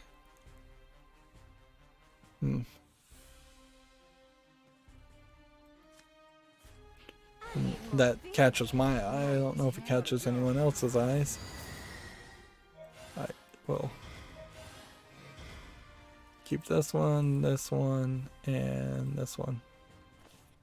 Come on. This one, and I guess we have to keep that one.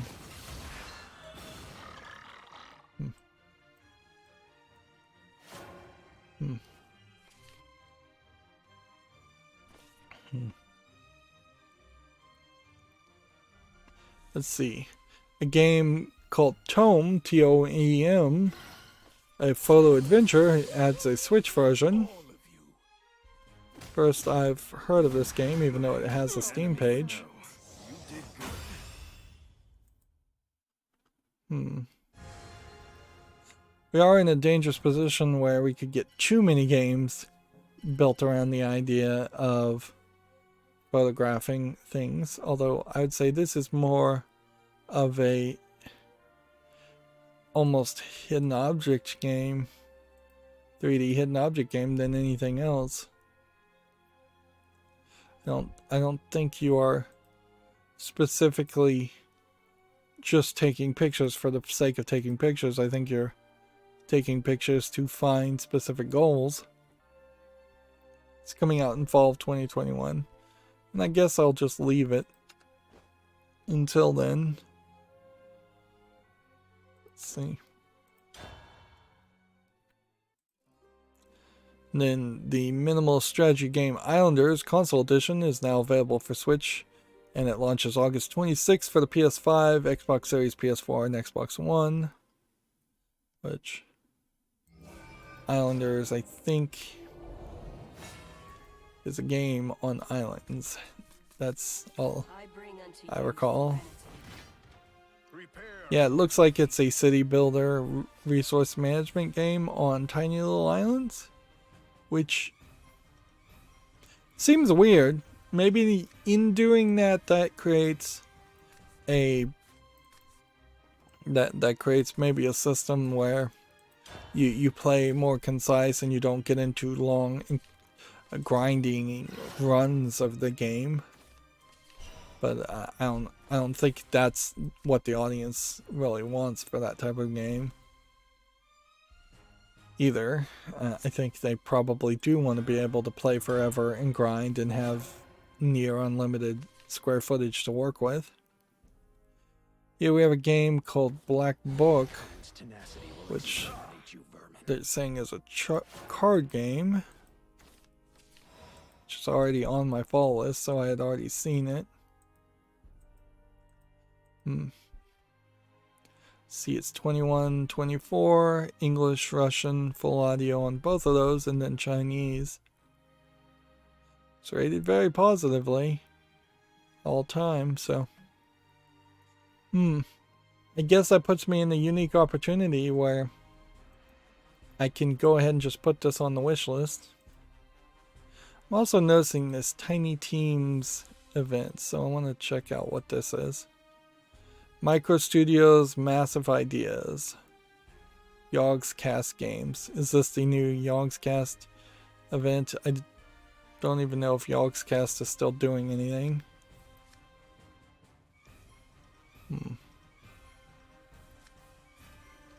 Let's go ahead and play that.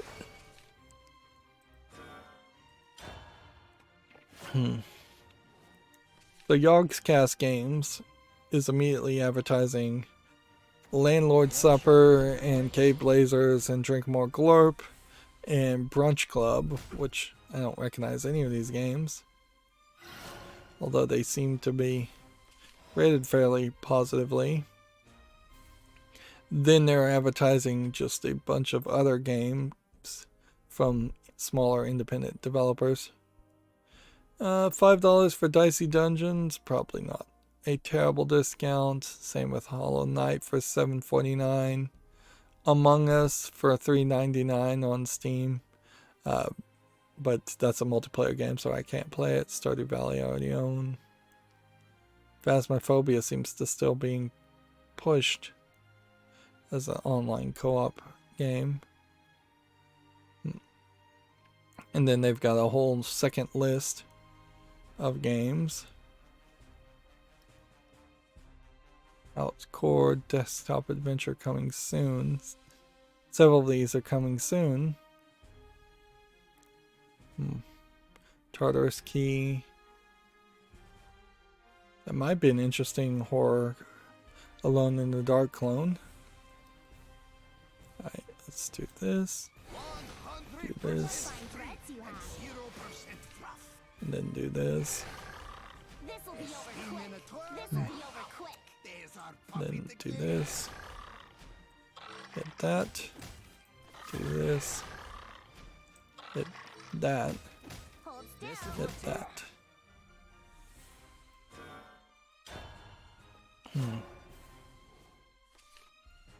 Let's see, what else do they have? What I would say is I like about this. I haven't seen this one. I like the idea of them showing off new games. I like the idea of them showing off games I haven't seen before or haven't seen in a while. What I'm not seeing here in a sale like this is them just promoting big AAA things that we've seen hundreds of times before.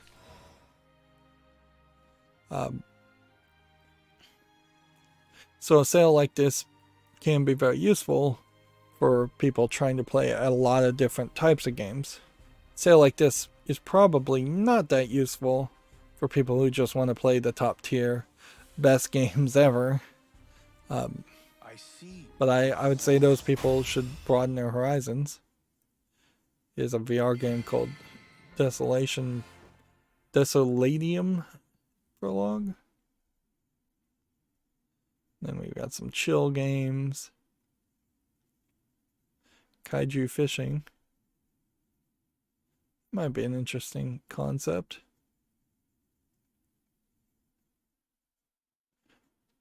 Please touch the artwork.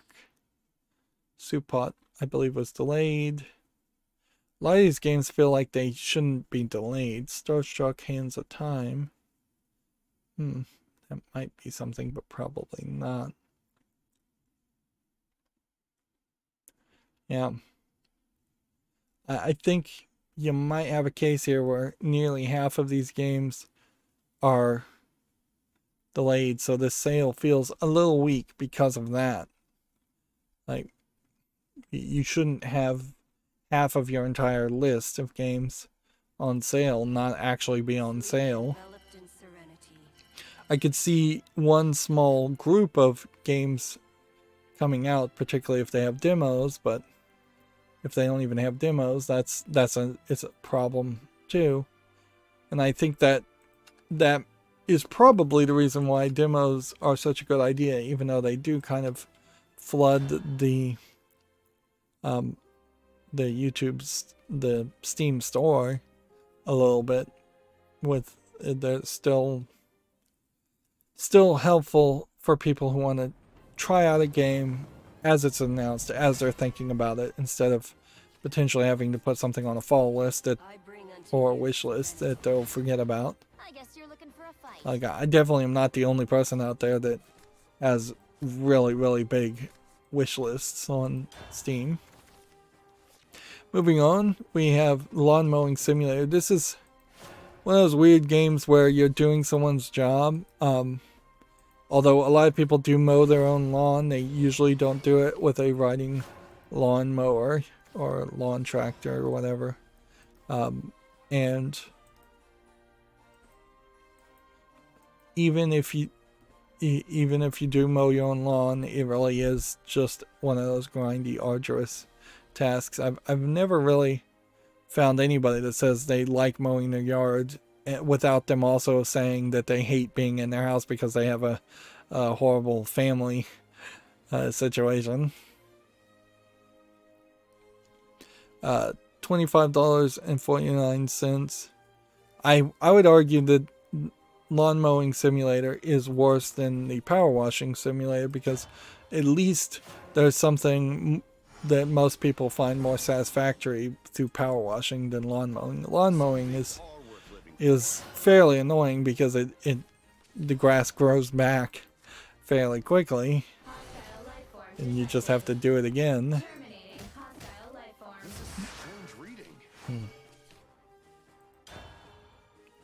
Moving on, we have a game on Steam called Hellblesser, which just doesn't look like it's a good animated version of a dungeon crawler. It's $4.99, English only. It's from Sock Pop Collective, which is funny because this game is not really showing that. We're not seeing the Sock Pop Collective logo anywhere. We're not seeing a typical sock imagery on screenshots as far as a banner. So it might be a case that Sock Pop Collective at this point has realized that even with their own advertising, the games get a bad rap because they flooded Steam so much. Thy little canary. Let's go and play that in that. Which means I need to be careful to see if the next game is Sock Pop Collective, and it isn't. You have the Key of Red now, which just looks like an RPG Maker game for $2, English only. Yeah, we have a game called Dungeon D14, which looks like nothing of interest, for $5.59, English and Russian. Here we have a game called Redaxium, which looks like an asset flip garbage game, early access, $8.49, allegedly full English audio. Let's come over here and play. Play this. Draw a card.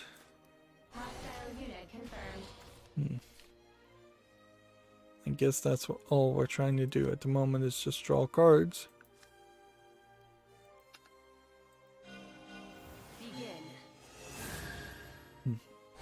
This is not a warning. Commencing termination protocol. Completing termination sequence. Let's see. Gamma Sutra has a job for Pocket Watch Games. They're hiring an art director remotely. Remote work. Mayhem Brawler developer Hero Concept has netted $3 million to expand its team from We Play Ventures. Xsola has laid off 150 after an algorithm ruled the staff unengaged and unproductive. Boy, is that the pot calling the kettle black at a certain point when the management is so unengaged and unproductive that they've just used an algorithm to lay off people. But at a certain point, if I can be maybe a devil's advocate, because I don't really support the idea of laying off people in general, and at a certain point, I don't know if you call this a layoff as much as just fired 150 people, because you fired them basically for a cause of being unengaged and unproductive. You didn't lay them off because you didn't have work. Layoff and firings can be used interchangeably, but generally speaking, if you say you were laid off, it implies it wasn't your fault. If you say you were fired, it implies it was your fault. But if I can be the devil's advocate for just a brief second, maybe it is better to use algorithms that determine the quality of an employee. That gets rid of the nepotism thing. That gets rid of the boys club thing. Certainly. This isn't a situation where Xsola let a manager fire 150 women because he was a sexist, or fire 150 minorities because he was a racist. The algorithm very possibly was given garbage in, and thus it produced garbage out.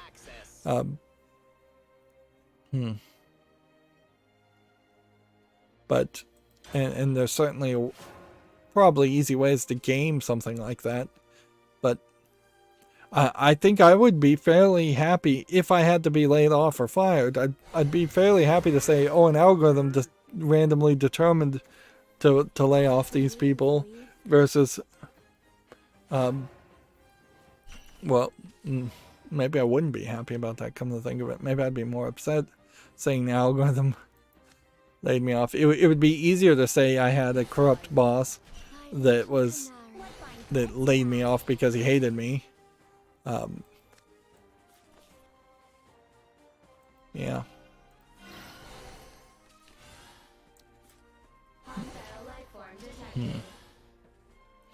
The 150 people that were laid off is roughly 1/3 of the workforce.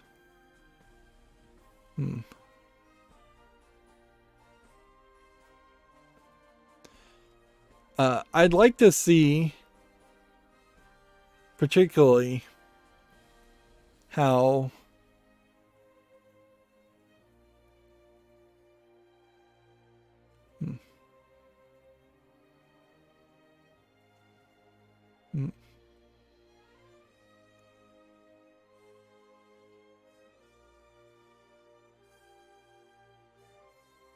I'd like to see like what the algorithm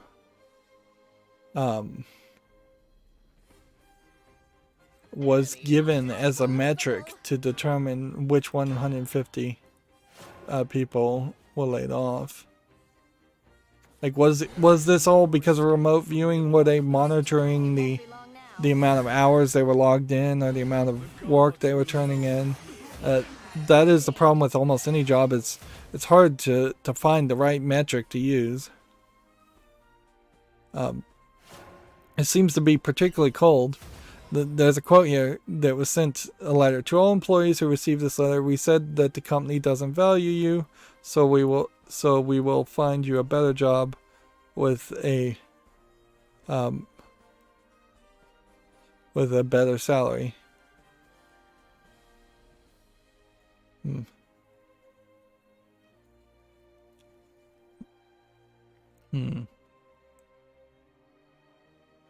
Well, no, this is from like a Gap 12.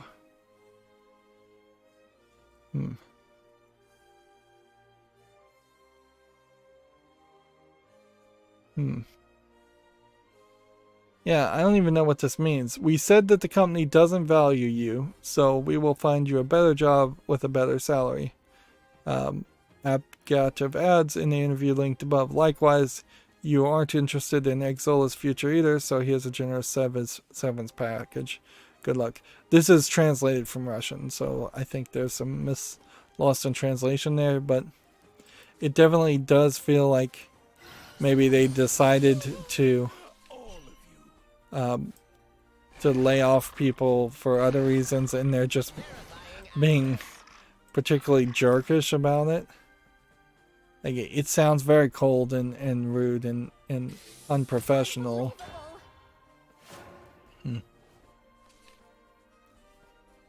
Like, I would not...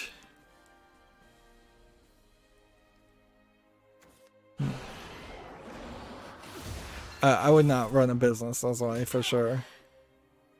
Like that is very cold and rude, and hopefully this is not the beginning of a new way in which things are done. All of you. I will be back.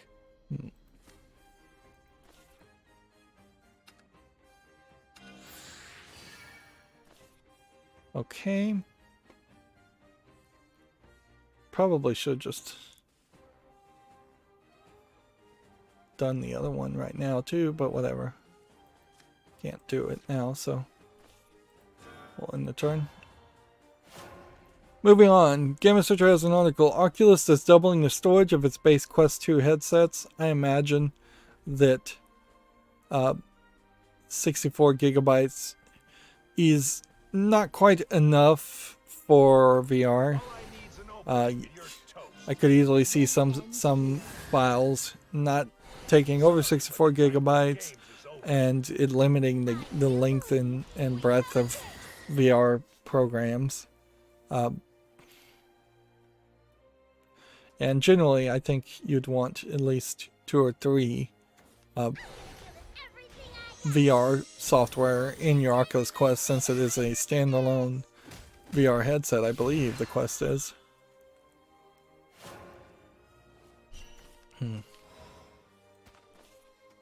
Okay. If I play this, I can't play this.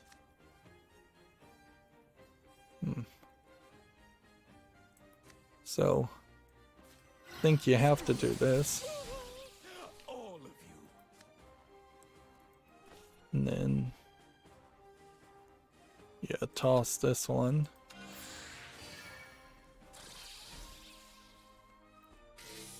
Then hit that one. Is there anything we could kill? No. Moving on. Mayhem Brawler developer Hero Concept has netted $3 million to expand the team. We already talked about that.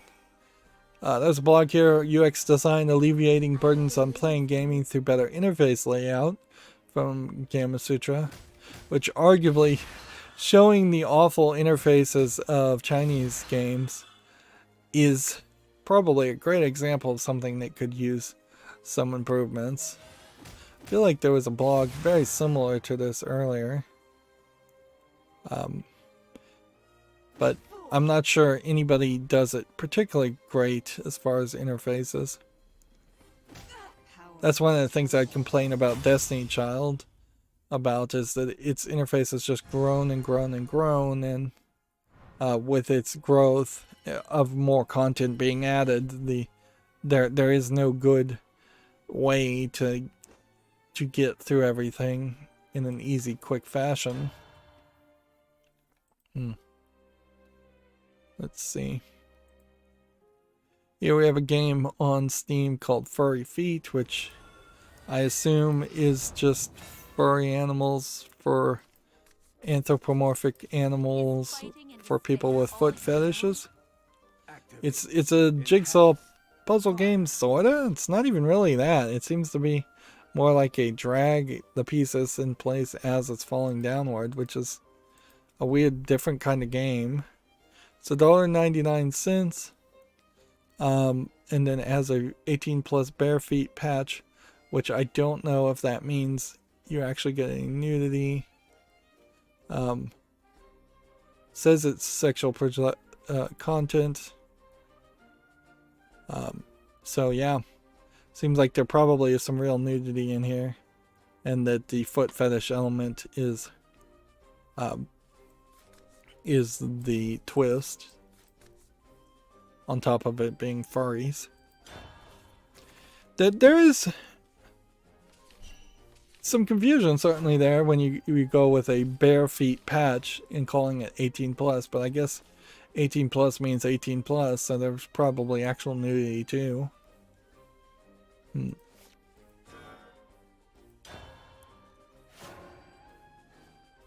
Let's see, moving on, we have a game on Steam called Abridged, which seems to be some kind of almost 3D Tetris puzzle game. Board game. Feels like you're playing chess, but not quite. It's $4.99, but I think it's mostly on player versus player focused only. So I don't think that there's something here I could play, so I'm gonna have to say no to that. Let's see. Next we have a game called Romeo the Cracked Mars, which I think this is probably a puzzle where you're dragging the blocks to make the right path and the right picture, if I was to guess. Yeah, you swap this around, or you don't move the pieces around, you just instead have to walk different directions to find the right path.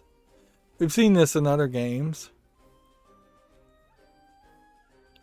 69 cents English full audio. The thing I'd like to know is how many puzzles are here. 40 levels for 69 cents isn't a terrible price, so we can put that on the follow list. Here we have the prologue for Hourglass, which looks interesting, but it is a demo, so I'm not going to put demos on the follow list. It's free, English only. Check it out if you want to see the demo for a game that one assumes will come out at some point far in the future. Here we have a game called Bunch of Asian Characters Splash to Wild Kids, which looks like it is a low effort mobile phone game where you play as cars, but the goal is to splash the anime girls, driving in puddles and splashing people, which is not really acceptable behavior and dangerous.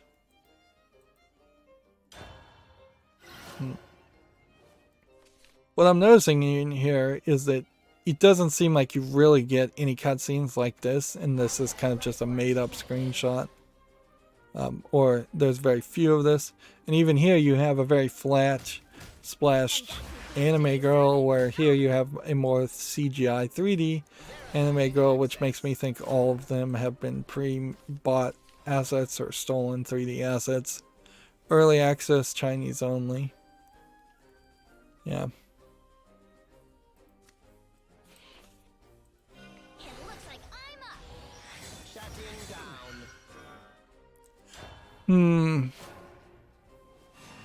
There might be an idea, like if you were making a Sea-Doo wave race type game, where the crowd wanted to be splashed and that was your goal. But yeah. you would have to put a lot of polish and a lot of thought into making a game like that, or even a sport like that.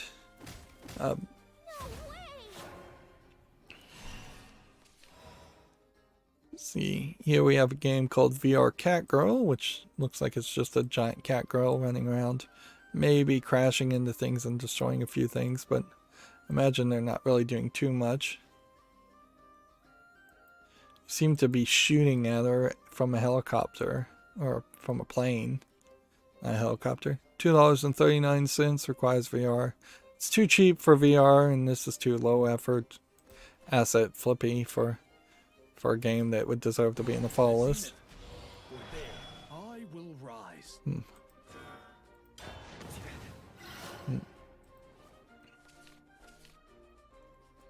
Let's see. Gamasutra has a job listing for Play Q. They're hiring a senior QA tester. I wonder if you're a senior quality assistance tester. Is that a permanent job? They want 3 years experience, a bachelor's of science or bachelor of arts degree. Still plenty of job listings like this where you need a college degree, even though they don't care really at all what you learned in college. They just want to make sure you're in debt. I think with more and more people not wanting to work and realizing that they never wanted to work in the United States, this is a line we will start to see disappear more and more, where sure, doctors need to have a doctorate, a PhD, but working in a video game company and needing a bachelor's of science, anything generally that just needs a bachelor of science or a bachelor of arts, and frankly most things that need a bachelor of arts, most of those requirements I think are going to disappear. Experience with Jira. Lots of people use Jira. Let's see. 401k, medical, dental, vision, accrued time off. This doesn't seem like a temporary job to me. This might be the unicorn where you actually could be a QA tester and make a career, a lifelong career out of it. I don't know why you specifically would want that. That's not going to be a good experience. Playing games that are in buggy states over and over again. I would still heavily recommend anybody who wants to work in the video game industry, first of all, reconsider that. But even if you're still determined to work in the video game industry after that, make an effort to be a programmer and know how to program, or be an artist and know how to be an art or sound director, or just have the skills to become the manager or the owner. Don't try to be a game player, game tester. That's a childish thought that won't make you happy in the long run, even if it sounds like it would.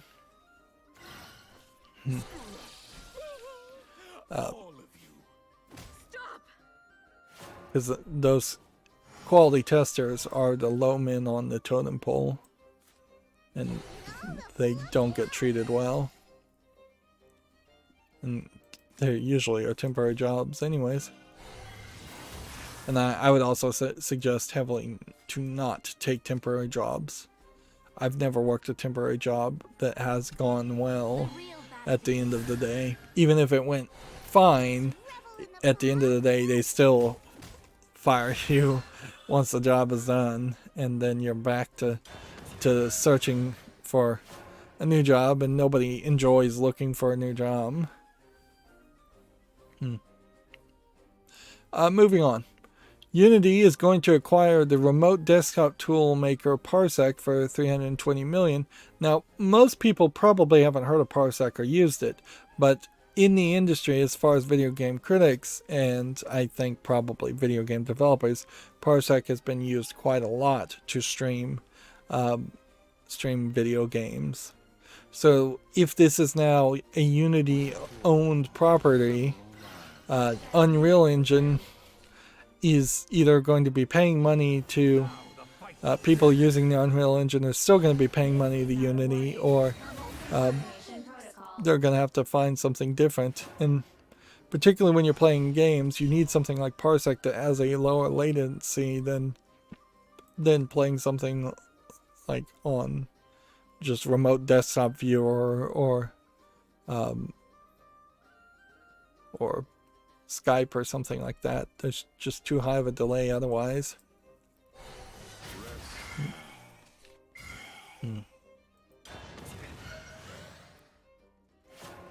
Let's see. Moving on, Niantic has acquired the 3D scanning app Shadowverse to expand its real-world game board, which I saw some screenshots of Shadowverse, and it looked like it might be an interesting bit of software. Let's see. Thunderful has acquired the game studio To the Sky and the movie production company Tusolago. Neither one of these I recognize. They're probably Swedish companies.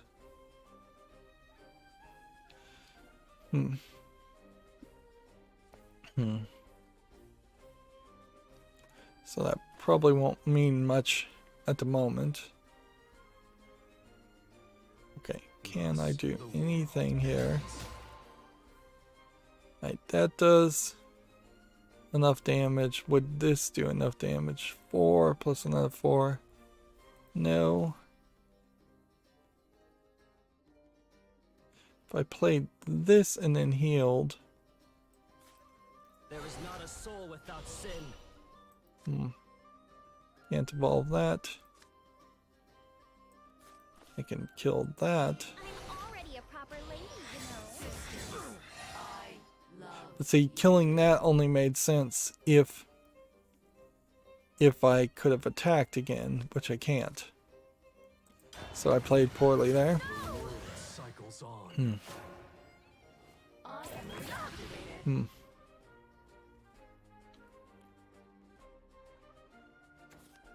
hold purgation in my By hand your once will, O more. Lord.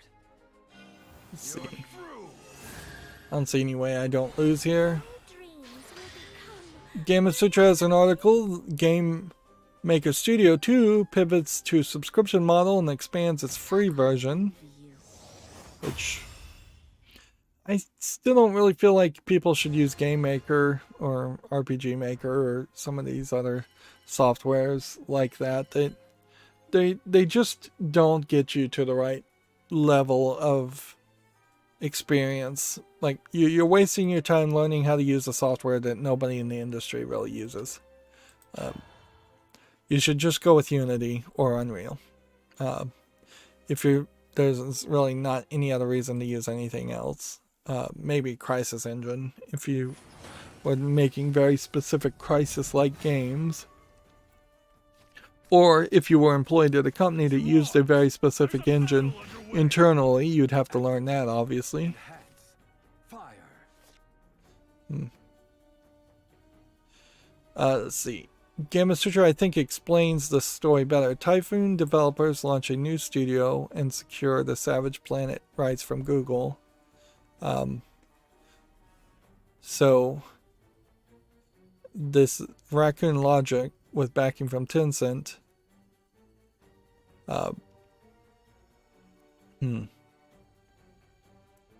had to reform and buy the rights from Google, which bought the franchise and Typhoon Studios in 2019 to work on Stadia. I guess at some point Google shut down that team. There is something certainly to be said about this picture. Look at all these white guys. That's a problem. That's a problem. When 50% of your population is female, when 20% of your population is like African American, and probably 30 to 49% of your population is a minority of some style, and it's like, you know what? Even getting away from that, this guy's shorts are just way too long. Shorts. Why did they put the people in shorts in the front? Why is this guy wearing a hat? Why are these guys wearing sunglasses? Why is this guy and this guy and this guy wearing a hat? I mean, nobody's wearing a tie. Nobody's looking good. I don't know what kind of group photo they had scheduled where everybody was allowed to be so dressed down. Like, look a little bit fancy, or get t-shirts that at least say the company's name. Something that shows some uniformity or nice appeal. Anyways, moving on. Google scraps Stadia Studios due to the level of investment required to reach scale, says an ex-Stadia developer. Which, this is probably more information around Stadia's failure. Yeah, we have a game on Steam called Space Seals, which looks like a first-person shooter. It doesn't look so bad that I can immediately dismiss it. Maybe it will be a multiplayer-focused game. $5.99, English only. Nope. It's single-player focused, so I think I have to put that on the follow list. Although, you can probably tell I'm not bending over backwards to do that. Like, it looks like a very generic first-person shooter, I'll say that much. Here we have a game on Steam called Crate Core, or Crater Crate. Man, I misread that completely. Yeah, it's Crater Crate. Which just looks like it's some kind of platformer first-person shooter. Seems to be in 2 or maybe 3 different types of gameplay in the same kinds of levels. It looks very visually messy. A lot of stuff going on at the same time. And then a lot of zooming out and maybe changing the way the world works.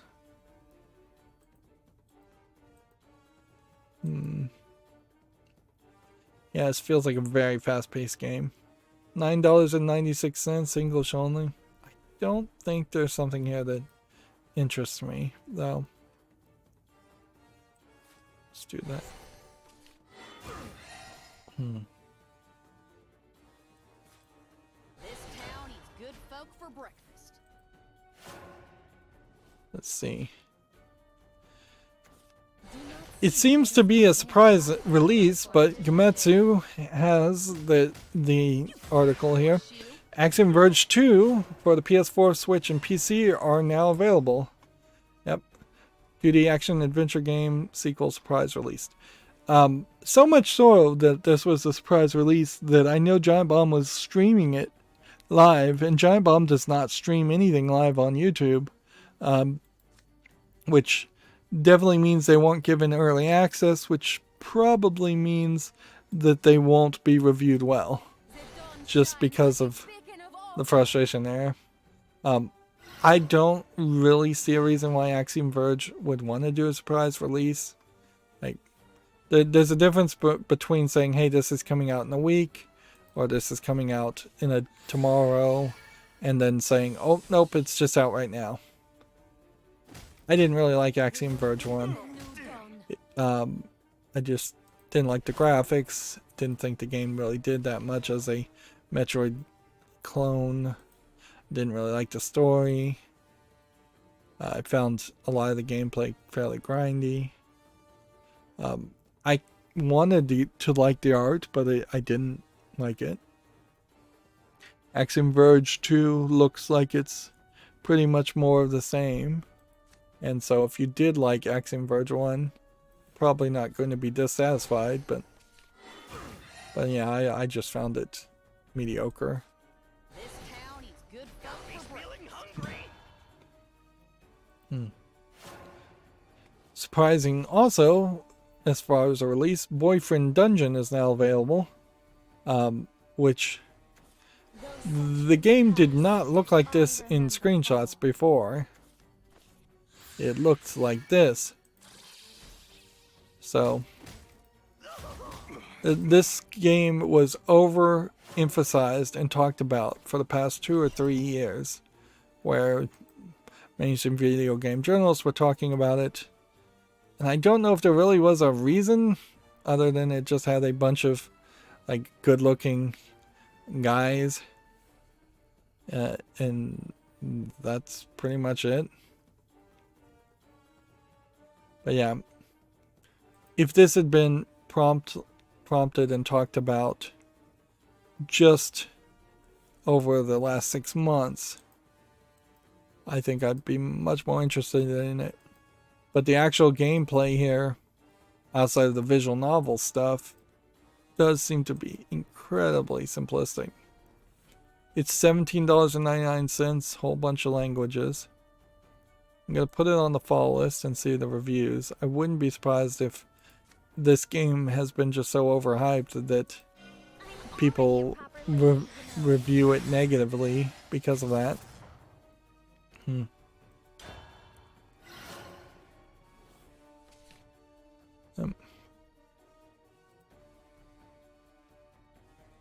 Let's see.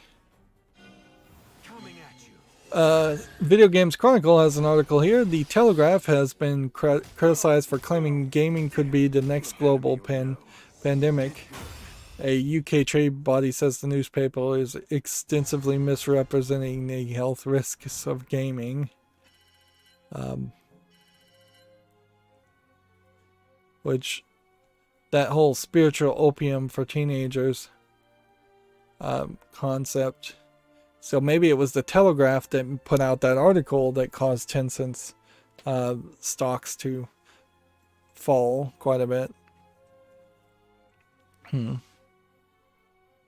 the UK in particular, the idea of kids really not having anything to do, not really having jobs or any upward mobility is fairly accurate too. I mean, it's like there aren't a lot of new jobs and good jobs in the UK, and arguably the divide between the wealthy and the non-wealthy in the UK is far too large.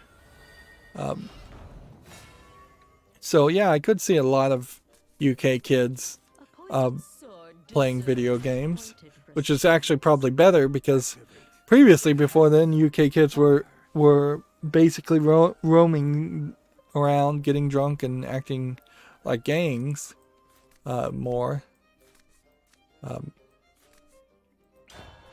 So if anything, video games might be a healthier outlet. Yep. And honestly, with more automation all over the world, I think we'll start to see more and more people whose entire life or a lot of their life is playing video games and other forms of entertainment.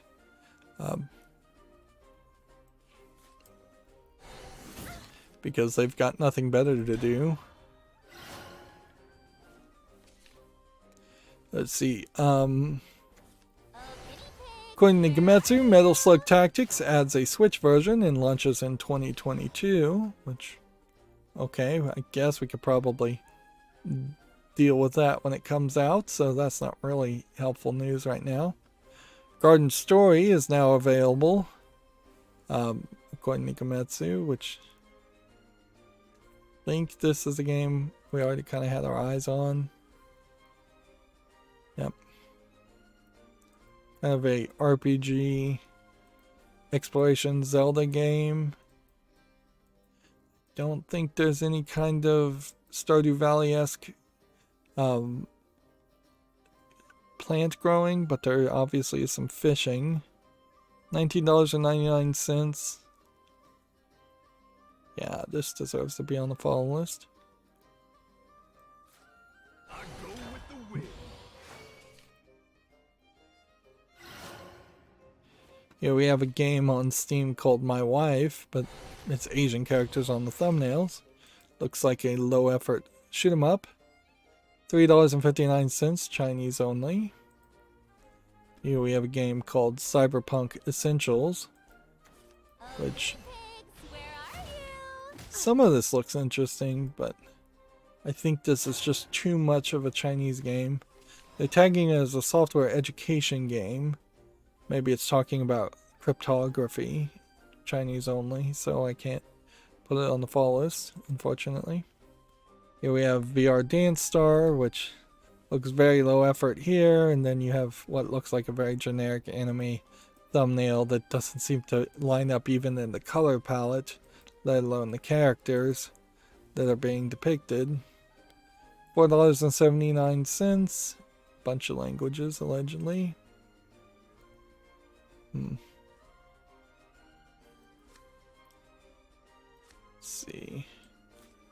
Guess we play this Got to roam in style. and hit this. And I guess you could just classify this one as a very late to the party Russian troll joke game. Trump loves Russia, full of scantily clad lady and dancing zombie and mech guy. The design fault lies with you. 89 cents, English allegedly full audio. Yeah, I don't know. Like, I don't know what to really even say about that at this point. It's just kind of a pointless release.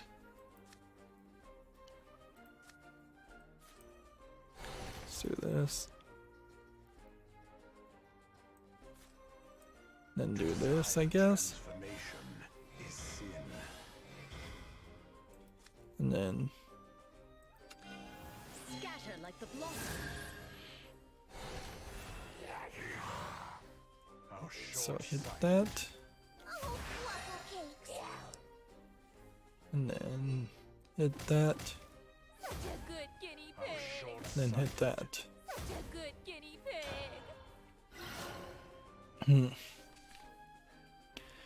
Next, we have a game on Steam called You Can Kana, which just looks like you're drawing katakana. I'm not sure if this maybe is an educational enough game that you might want to try it.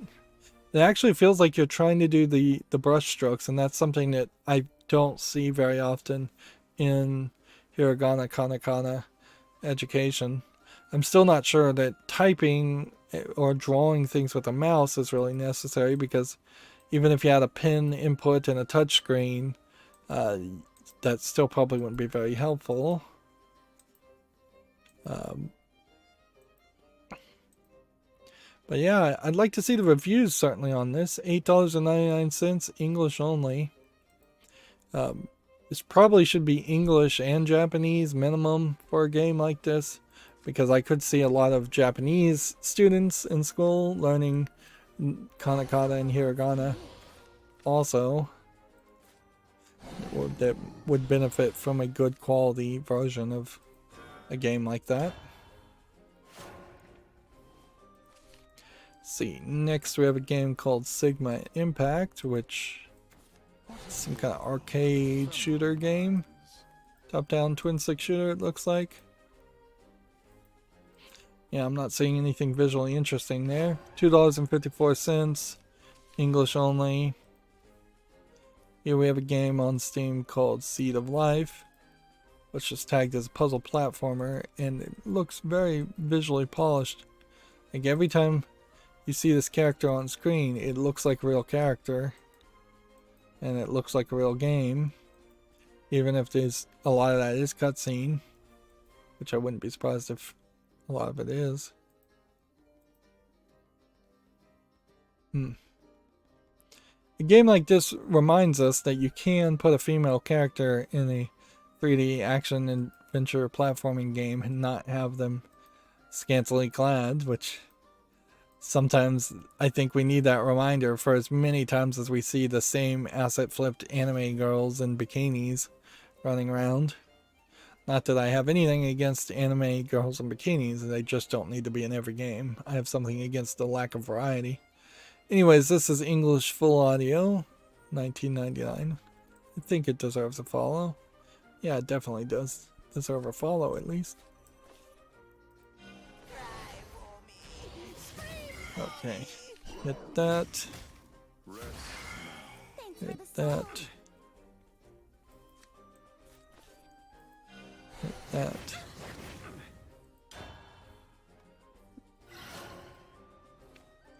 Let's see. Next we have Car Mechanic Simulator 2021, which, yep, I'm still trying to find one good car mechanic simulator game that would really teach me the ins and outs of how a car works these days. So this is rated very positively. I guess you just leave it. This may have been out for a while. English full audio, this may have been. But then it would have been on the fall list, wouldn't it? So, I don't know if this just came out of early access or not. But, yeah. I'm going to put this on the fall list just to wait a little bit, but by all rights it should be on the wish list already. And this does look very interesting and like the types of things I would like to learn about. I don't know how much you even need to know about repairing and maintenance on cars as everything's moving towards like electric vehicles, but like I don't have a problem particularly learning about old technology anyways. My hand slipped.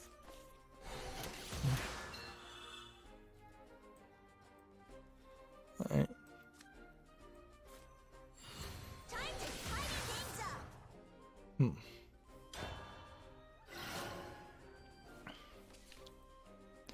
Let's see. Next we have a game on Steam called Lazy Sweet Tycoon, which looks like nothing of interest. Low polygon factory simulator. $6.39. Third party EULA, a bunch of languages. Here we have a game called Footballer, which just looks like soccer on multiple different fields, which that's not really a selling point as much as you would think it would be as far as soccer. Like almost all soccer played professionally is played on a soccer field, and almost all soccer even played amateur wise is played on a soccer field. So the idea of playing on snow doesn't have a huge appeal.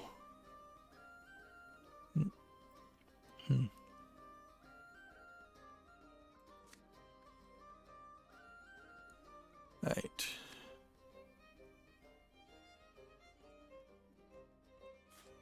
There is no escape from the apocalypse to come. Flash of metal, a silent night. The gods will know. Vanish heavy. You disappoint me.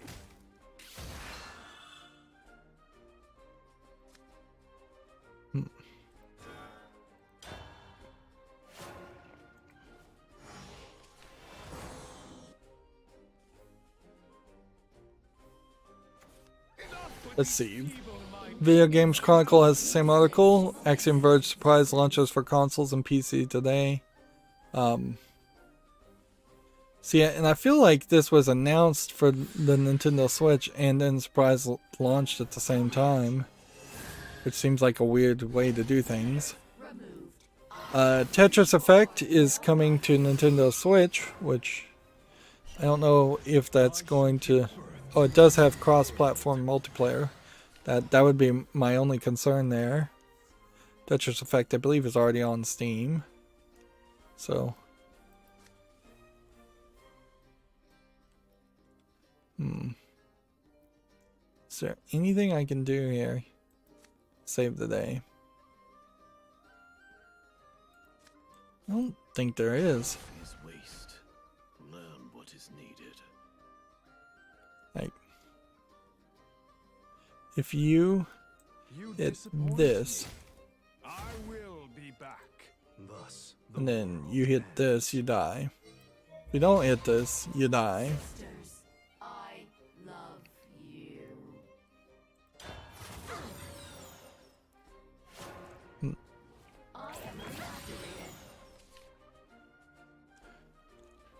See, as long as this is on the field, it'll reduce his health by 3 and only do 1 damage to me. But that's not enough to win. I would need to do a lot more damage and heal myself. now the fight begins. Let's revel the fluff together. Such as tales. Let's see here. They're still gonna win. I can see the beginning of the end, which is great, but it's still probably 10-20 minutes away.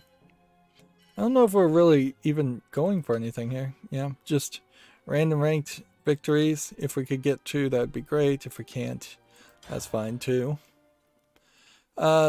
Necrobarista Final Pour for Switch is now available. It's a director's cut featuring hours of new content and more.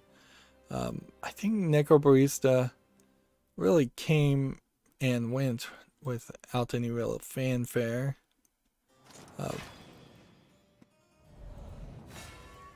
It's kind of a story visual novel game with more 3D visuals, Come on. which the part of the problem is there was just too many coffee shop themed games in general that came out, and I think Necrobarista in particular was just a little too weird for most people. And it certainly puts you in a unique spot because the Steam version of this, which is rated very positively and is on my wish list, has a free additional episode, but I'm not sure if that means that that free additional episode is the same content that is in Final Pour, or if the Steam version is inferior to the Switch version. It is tagged as a visual novel. This is another one of those games that I think was overhyped too early and talked about too much. And when you finally got around to it, to it being released, it had already burned all of its momentum. That's why you don't see a significantly large amount of people reviewing it. It's a whole bunch of languages here. Chinese full audio, which I guess means it might be a Chinese game. If it is from a Chinese company, that's who Route 59 is, I will at least applaud them for making a game that looks good and is well received. Here, a game called Eastward launches September 16th, according to Gametsu. Has a Steam page, so let's just jump over to the Steam page.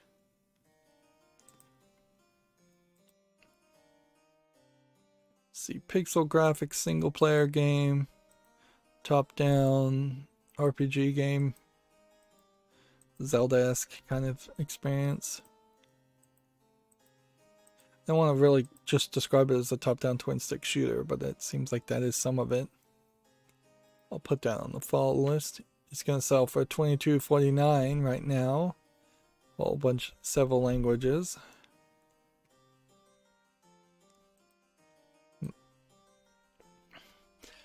Slime Rancher Portable Edition is now available for Switch.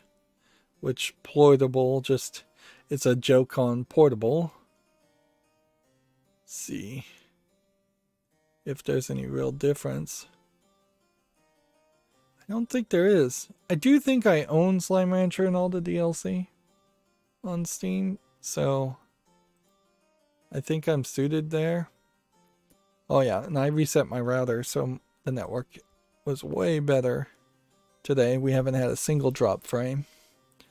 If anything, like, I improved some settings. Although at one point I really messed up my network router, and I am going to work on a slight project to make more backups on the daily for as often that I change the settings.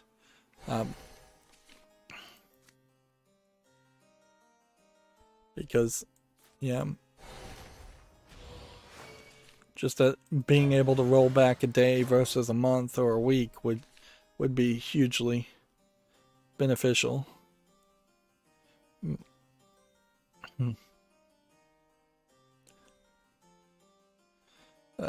Yeah, looking at Slime Rancher here, it is in my library. I don't have the secret style pack. I don't think that really matters. And I don't have the soundtracks, and those don't really matter. But the secret style pack is on my wish list. See what it adds as far as contents.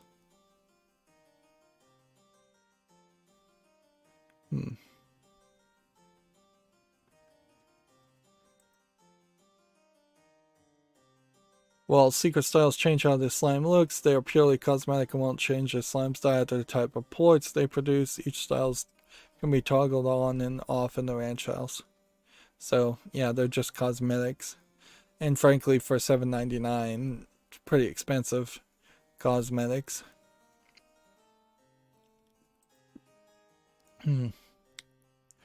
Here we have a game called Astroneer coming to the Switch in early 2022. Which is already on Steam, so we'll check it out. Aerospace industry and interplanetary exploration. I'm not really seeing a gameplay mechanic here. Yeah, it seems like you're just kind of playing Minecraft outside of Minecraft on a planet. $29.99, third-party EULA, a bunch of languages. People do like it.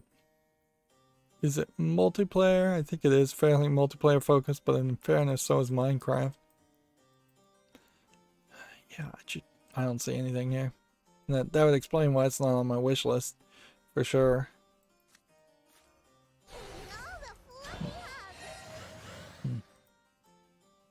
Let's see. Video Games Chronicle says Black Ops Cold War and Warzone 5 have been delayed 24 hours, which I don't know why you would bother to delay anything 24 hours, other than you've just got some major hiccups going on in the back end of your servers. But I'd still delay it a week. Curious Expedition 2 for Switch is now available, which we could see that on Steam. So, is it going to load? Yep, that took forever. Curious Expedition 2 is on my wish list. Came out January 28th. It's kind of a board game, turn-based experience with some RPG conflicts. But it's going in a different theme than most fantasy or horror games of that same style. And then Curious Expedition 1 is oddly on the fall list and not the wish list, and it's rated very positively, so I don't know how that happened. Did I reduce it down to the fall list because I thought about not playing it? I could see that. It does seem to be pretty low on the visual quality. This definitely would come down to the thought, if I get the first game, if I get the second game, I'll get the first game and cover both of them. But if I didn't get the second game, then there's no reason to get the first game and cover it. This guy's just not playing, which is fine by me. Because with any luck, this will be the last game we play today. Gamma Sutra has an article. Congress turns its eyes towards loot box regulation in a letter to developers. So yeah. If Congress can accomplish anything, they may accomplish some regulation on loot boxes. Tetris Effect Connected is coming to the Switch on October 8th, according to Gamatsu. We already talked about that. Here we have a game on Steam called Glitch Punk, which they're saying is a hacking game. To me, it looks like it's a top-down twin-stick shooter game, with also some weird racing elements, which really doesn't make a lot of sense. Shoot and drive your way through a dystopian future. Early access, $15.99, whole bunch of languages. Yeah, I don't see anything here that interests me, so I'm gonna have to say no to that. Let's see.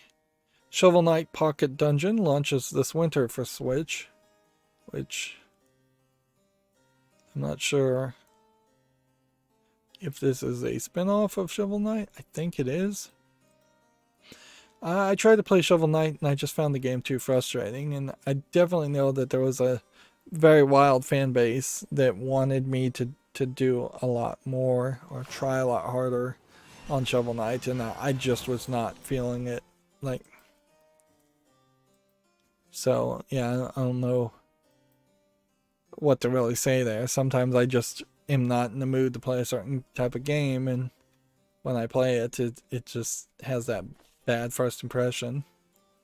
And I don't really have a way of fixing that or undoing that.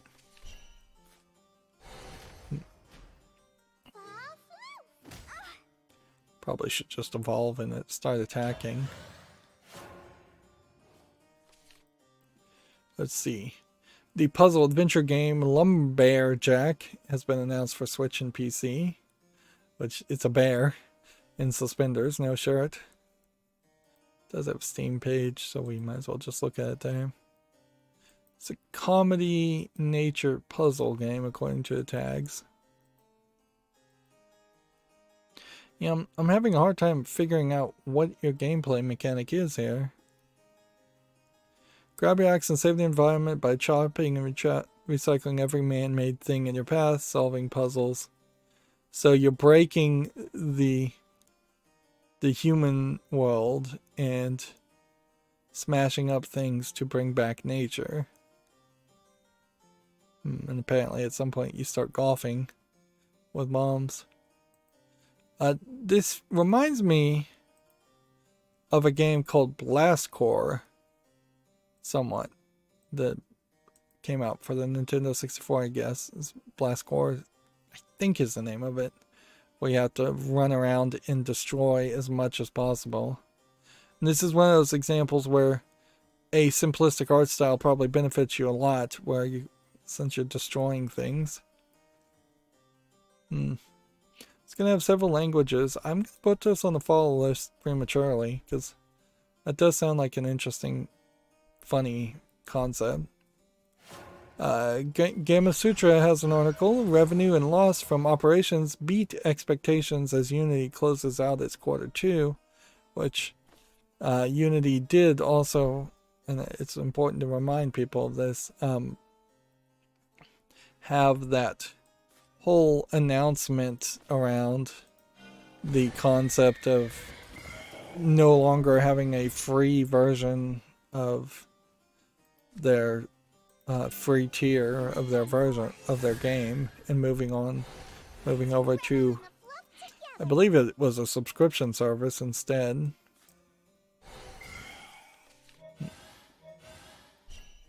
There we go.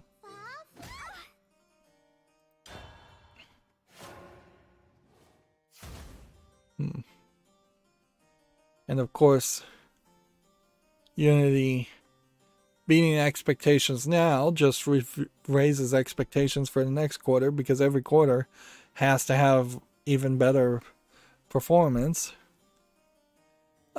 Anyways, moving on, Gamatsu says Life is Strange Remastered Collection has been delayed to early 2022. Remastered collections in particular are probably very better situated to be delayed, because you could always go back and play the original game if you were desperate. I could see a lot of companies saying, hey, let's delay a lot of these remasters to other times to make room for new games, or let's maybe even rush out the remaster of a game to fill a gap in the market.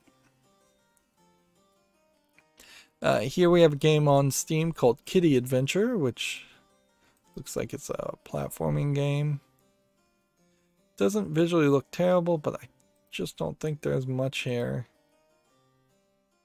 Again, this is one of those examples where if you really wanted to play something that felt like Super Mario Bros. 1, a game like this wouldn't be too far away from that, but because it doesn't have that nostalgia of Mario, you look at it from fresh eyes and you realize that there's just not much of a game. Yeah, I see absolutely nothing wrong with this. It's 59 cents. It's English only. This could be really... it says it has only 3 levels, so it's small, which I think I could have probably guessed that anyways. You're too Video Game Chronicles has the same article. Life is Strange Remastered Collection delayed. I pray that you be freed from suffering. According to Video Game Chronicle, PlayStation Plus may reportedly add a premium tier, including Crunchyroll, now that this merger has been finalized. I can't imagine too many people, though, would want to get PlayStation Plus just to get Crunchyroll when you could just get Crunchyroll. The only way I imagine something like that would really work is if you force people to get some kind of Sony Plus subscription that gave you a PlayStation Plus subscription and a Crunchyroll subscription, and you got both for a higher price, and you couldn't get the others. So that might be the kind of bait and switch concept that they're thinking about doing. Yeah, I don't think there's a large audience of people with PlayStation Plus now that want to go up a tier just to get Crunchyroll. I don't believe there's a large number of people with Crunchyroll that want to pay more to get PlayStation Plus. And I don't feel like in general the Japanese audience, who both of those concepts might work better with, have enough interest in PlayStation Plus to do that. Plus, I don't think Crunchyroll, if it has a Japanese version, it probably has a terrible lineup as far as region locked videos in Japan, because I imagine all the anime is either not streamed at all and sold as Blu-rays in Japan, more likely, or it is specifically on a streaming service unique to each original publisher of a Japanese anime, not a conglomerate middleman like Crunchyroll. We already talked about this, but Chinese state media's comment tank PUBG maker's stock market debut. So they're saying it's Chinese media that said the spiritual opium, not...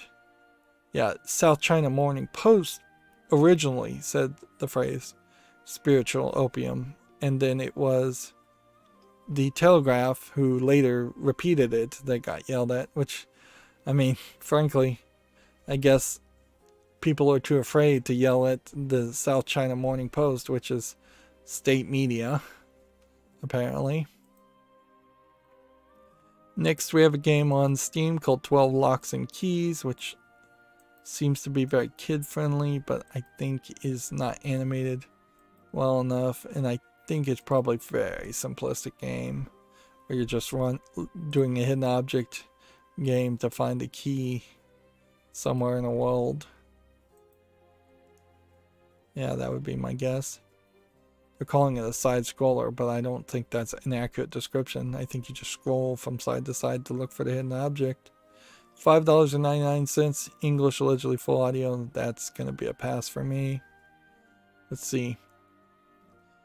According to Gamma Sutra, Azrion has taken charge of SoftGame's web browser game business. I don't recognize either one of these companies, but I'll mention it anyways. According to Gamma Sutra, Diablo 2 Resurrected won't feature the TCP multiplayer after all, which means I guess you would have to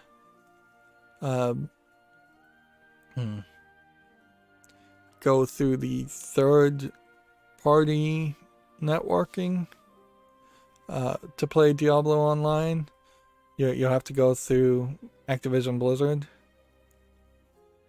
This is kind of one of those examples, though, where Gamma Sutra is bringing back the Activision Blizzard lawsuit when that barely has any relevance to this specific story.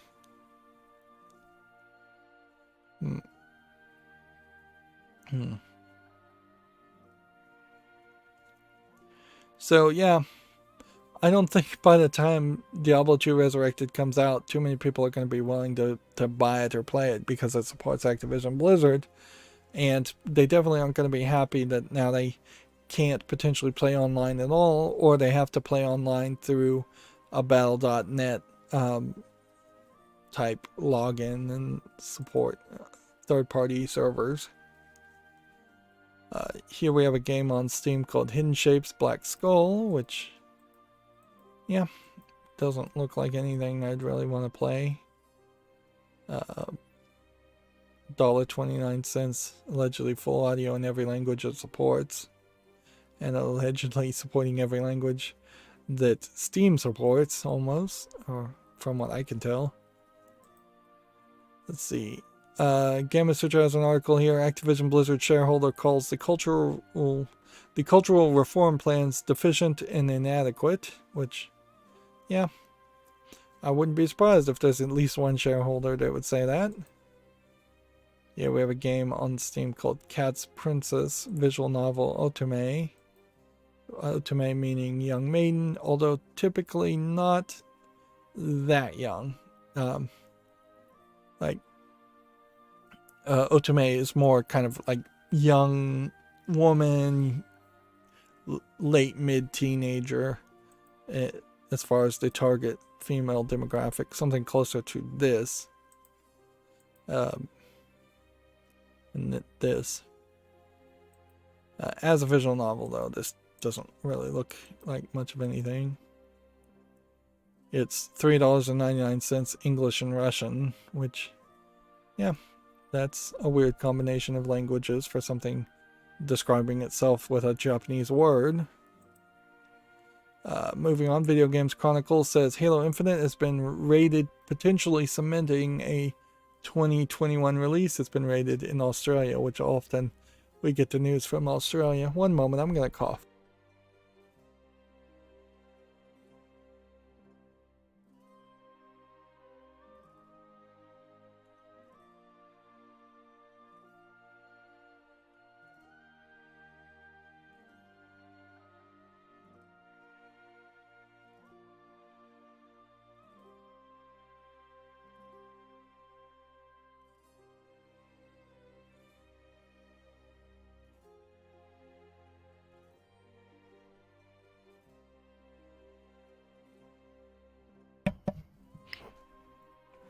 Sorry about that. I spilt water as I was trying to pour a glass of water. Just a small spill though, so no big deal. I've done way worse. In the past month or so, I've spilled water way worse.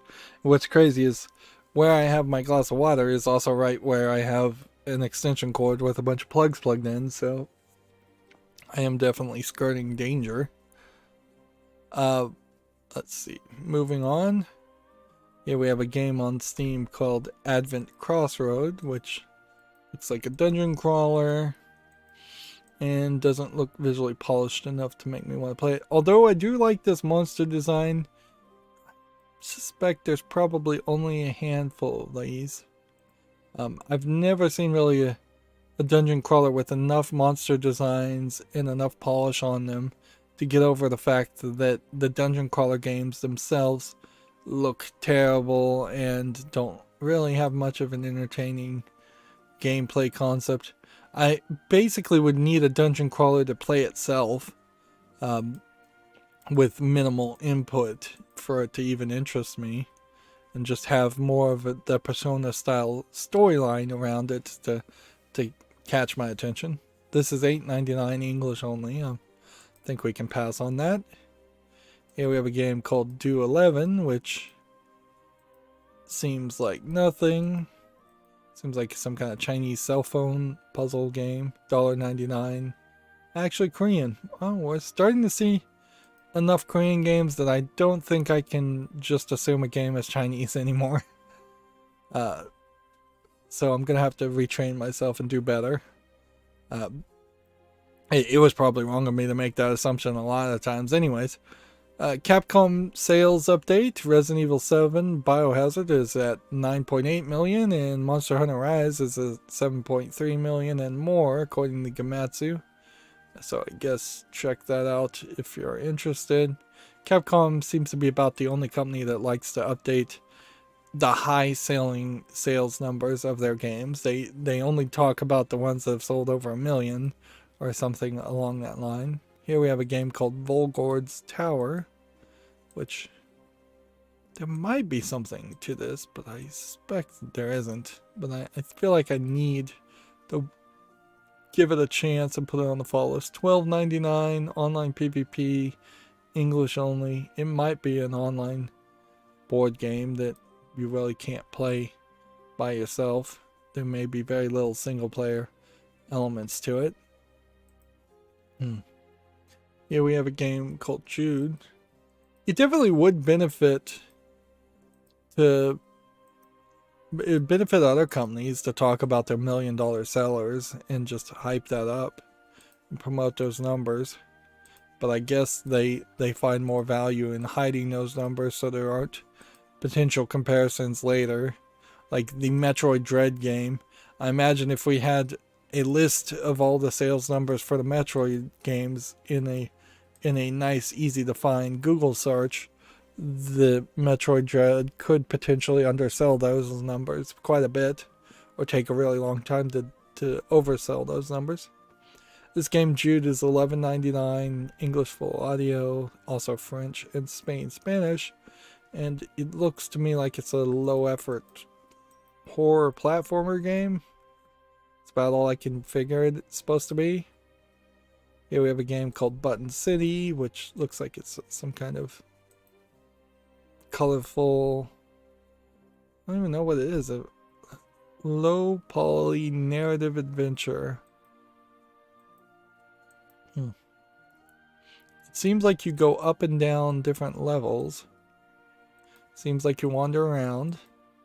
Seems like there's a rhythm minigame and a racing minigame. So it seems to be very varied. $17.99, several languages. I guess you have to put this on the follow list if you don't understand it.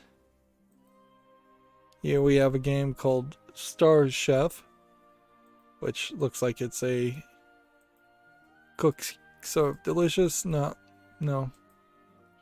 Nice food serving simulator games that are usually mobile games. We haven't seen a lot of these come to Steam lately, thank goodness.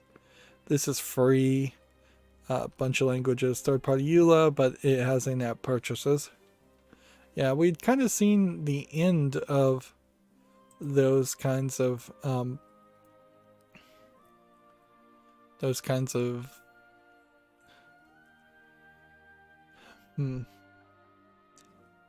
releases on Steam, and I was happy to see the end of that.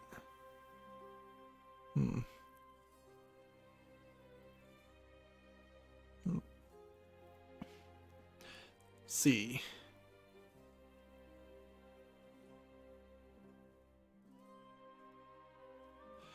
I see a Libretro post here that they're not publishing anything on the Microsoft Store at the moment. Any mention you see of us, Libretro, on there is not us until further notice. We only publish on stores where we are welcome. There is also a update, a new feature that's an alpha for the PCSX2 Libretro cord that's doing an embedded no interlacing database. So you set deinterlacing mode to no interlacing patch. It tries to apply a patch if it can find one for your game, and that the results are stunning. So that seems to kind of make the PlayStation 2, I think is what these would be, ROMs run better. I don't fully understand it. I'd have to look up what PC X2 actually is the core for. But it's always nice to see new patches and updates when they happen. Let's see, here we have a game on Steam called Rail of Mobius. Yeah. And then Asian letters. Yep. Looks like it's just general visual novel. English not supported, coming soon, Chinese only. It's getting better though, I will say. As a Chinese visual novel, they are focusing more on the characters. It looks like a standard visual novel game. It isn't just a low effort depiction of backgrounds only in empty areas. Here we have a game on Steam called Dark Coding, which looks kind of like an ugly platformer. of no interest, $2.99, English only. Here we have a game called Red Brick Hotel, which looks like an asset flip first-person shooter for $11.04, English only. Here we have a game called Descent into Madness, which looks like a mobile phone dungeon crawler game of no interest. $4.99. Here we have a game called Triple Builder, which looks like an asset flip city management game. It says it's a match 3 game, so I don't know, maybe you're supposed to build the buildings and then by putting 3 in a row it does a 2048 style design. It's not the worst idea. I don't know why you make this a city sim at that level though.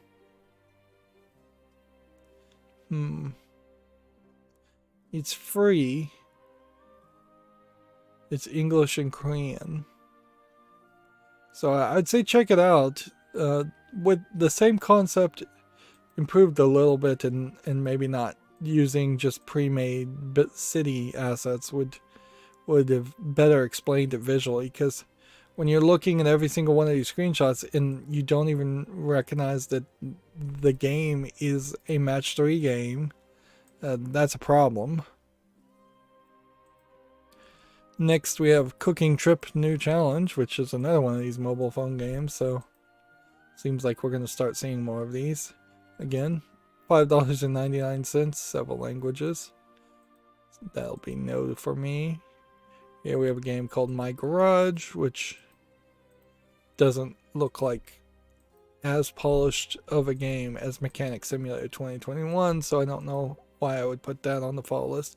And if anything, terrible timing to release your game on the exact same time frame as Mechanic Simulator 2021. This game is also $24.99, English, Portuguese, and Portuguese Brazil, which I'm not really sure what the languages are different as far as Portuguese and Portuguese Brazil, and I don't think they are either. I think Portuguese is spoken by people in Portugal, and then Portuguese is spoken as a different dialect by people in Brazil. Let's see. Video Games Chronicle has an article here. A Shining Force mobile game is coming in 2022. Shining Force being an old Sega game. Sega Mega Drive game. Which, looking at that screenshot, you're going to have to do a lot of improvement to make a game make sense in modern times. Like that. Here we have a game on Steam called Find Objects, which is just a hidden object game for lack of a better term.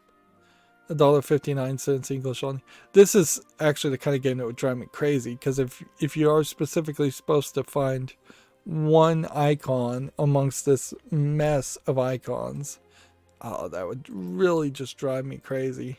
I'd never be able to pull that off.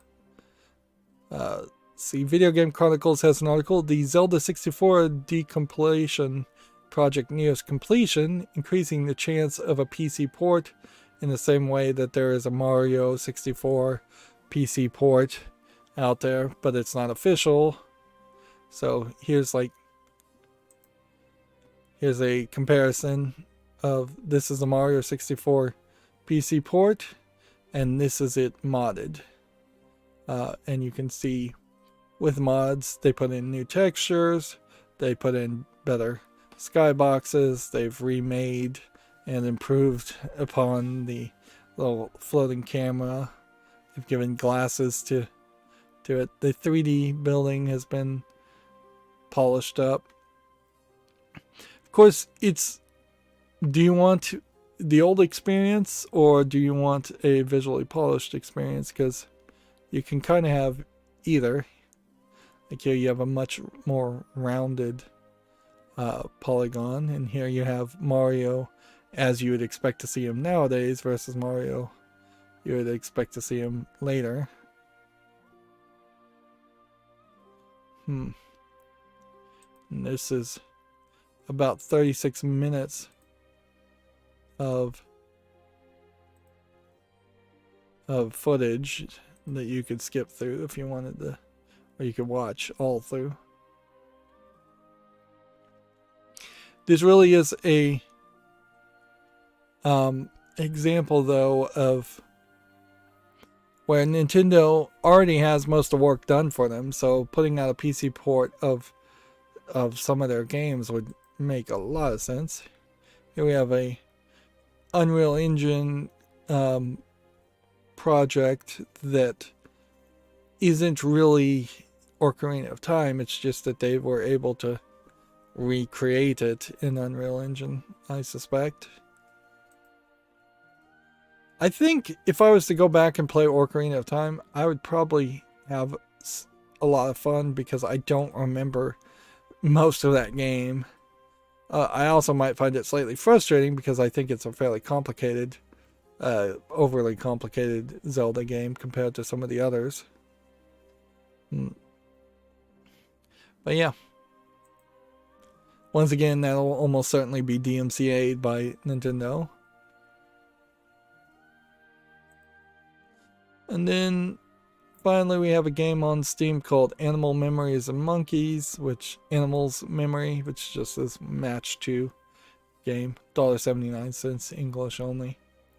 And so that leaves no more tabs, so I'm going to go through my Twitter feed and see if any new news happened. Back for Blood is gold, which is not really surprising because it was very close to its release date. Let's see. Sony's PS5 games are currently on sale at major US retailers. Demon Souls, Spider-Man, Miles Morales, Sackboy, Returnal, NBA The Show, 21, Destruction All Stars, and the Neo Collection are all discounted. Which I don't know if that means anything. Really?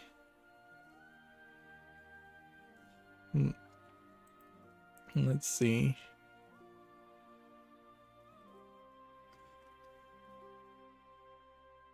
Still going through my Twitter feed.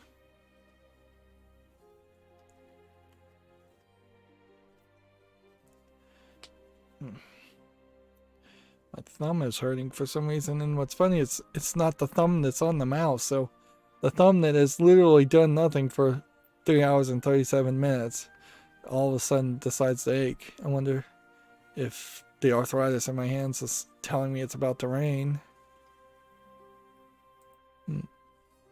Or that the humidity came up. Let's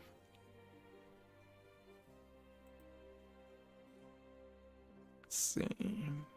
Still scrolling down.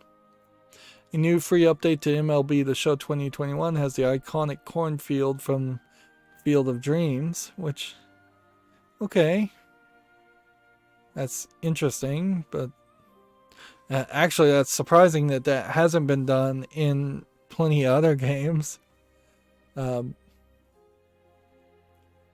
Like every baseball game should have had a cornfield. It would have been super easy to buy a corn asset and used it. But you probably won't get the likeness of any of the famous actors from Field of Dreams, but I don't think that would really matter either. What's funny is Lego just also did something about Field of Dreams. Is Field of Dreams getting a push for some reason? Is it at a 25th anniversary, 35th anniversary? Or is it simply just somebody paying to promote it on Twitter? I think most people would be fairly annoyed if they actually tried to sit and watch Field of Dreams nowadays. It's definitely going to be, if I was to guess, a very long, old-fashioned movie that most people don't have the attention spans for anymore. Alright, I'm through one tab. So, 2 tabs. Let's see.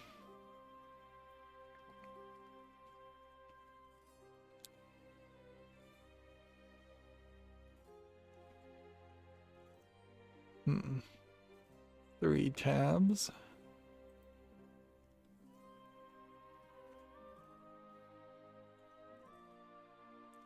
4 tabs. So I'm on the last tab now. We did get some news, but I don't want to talk about it until we can bring it up on the screen because it's going to get fairly convoluted, I think. Call of Duty Vanguard will reportedly be revealed on August 19th. And I'll just mention that. And that's about it. Okay. So we have a Gamma Sutra article. Diablo 4 director is among 3 employees who have been suddenly ousted at Blizzard. Which, the problem now is that anybody who is ousted or fired at Blizzard is going to have the air of, oh, were they the problematic employee? Were they the abuser? Did they have any accusation against them at all? Was there an accusation that should have been dismissed, but now they're just using that as an excuse to oust people? So that really highlights where you would have probably been in a better position if you thought for even a second that you might be caught up in the nonsense of that's happening at Activision Blizzard, obviously. If you thought you were going to be caught up in that mess, you probably should have just quit on your own terms earlier. But apparently, this has been confirmed since here. The Diablo 4 game director Louis Barriga, lead level designer Jesse McCree, and World of Warcraft designer Jonathan LeCraft have been let go from Blizzard today.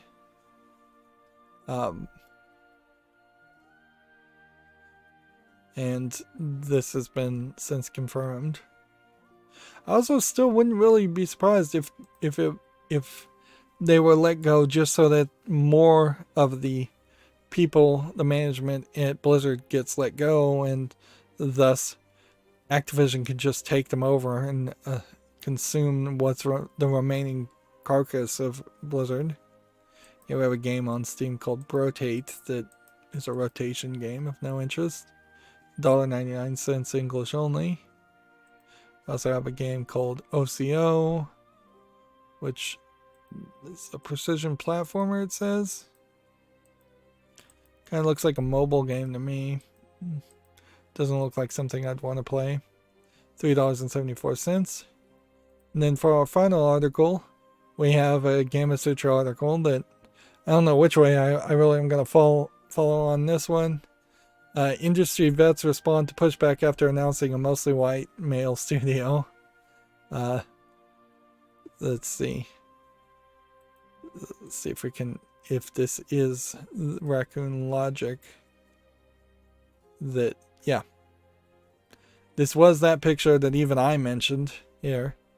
That certainly... So now they immediately coming out of this. The interview included a photo of mostly white, mostly male development team that makes up the foundation of the company. Let's see what their response here is. Jason Schreier immediately from Bloomberg says it's pretty wild that in 2021 a new game studio still looks like this. Jason Schreier has been given far too much authority and as a video game journalist, more than he deserves, I think. But even if he did deserve that much authority, he has no peers, and so he's getting quoted far too often.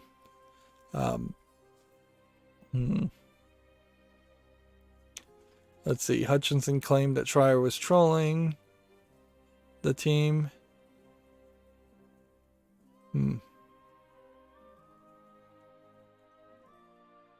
They say the team is always looking for new voices and hires from other backgrounds, which pretty much every business has to say they're doing that. Yeah. And in all fairness, like, if this is the team of people they know because they're just insular and all their friends happen to be white guys, I don't even get the idea of saying mostly white, mostly male. Like, I don't see a single female here. I don't see a single guy. I would not on the street immediately classify as white. So, yeah. Yeah, if all these guys are just gamer bro type programmers and all they know is other gamer bro type programmers, and these are the people they know they can work with and they know are good at doing their job, forming a new company, that's pretty much your starting pool.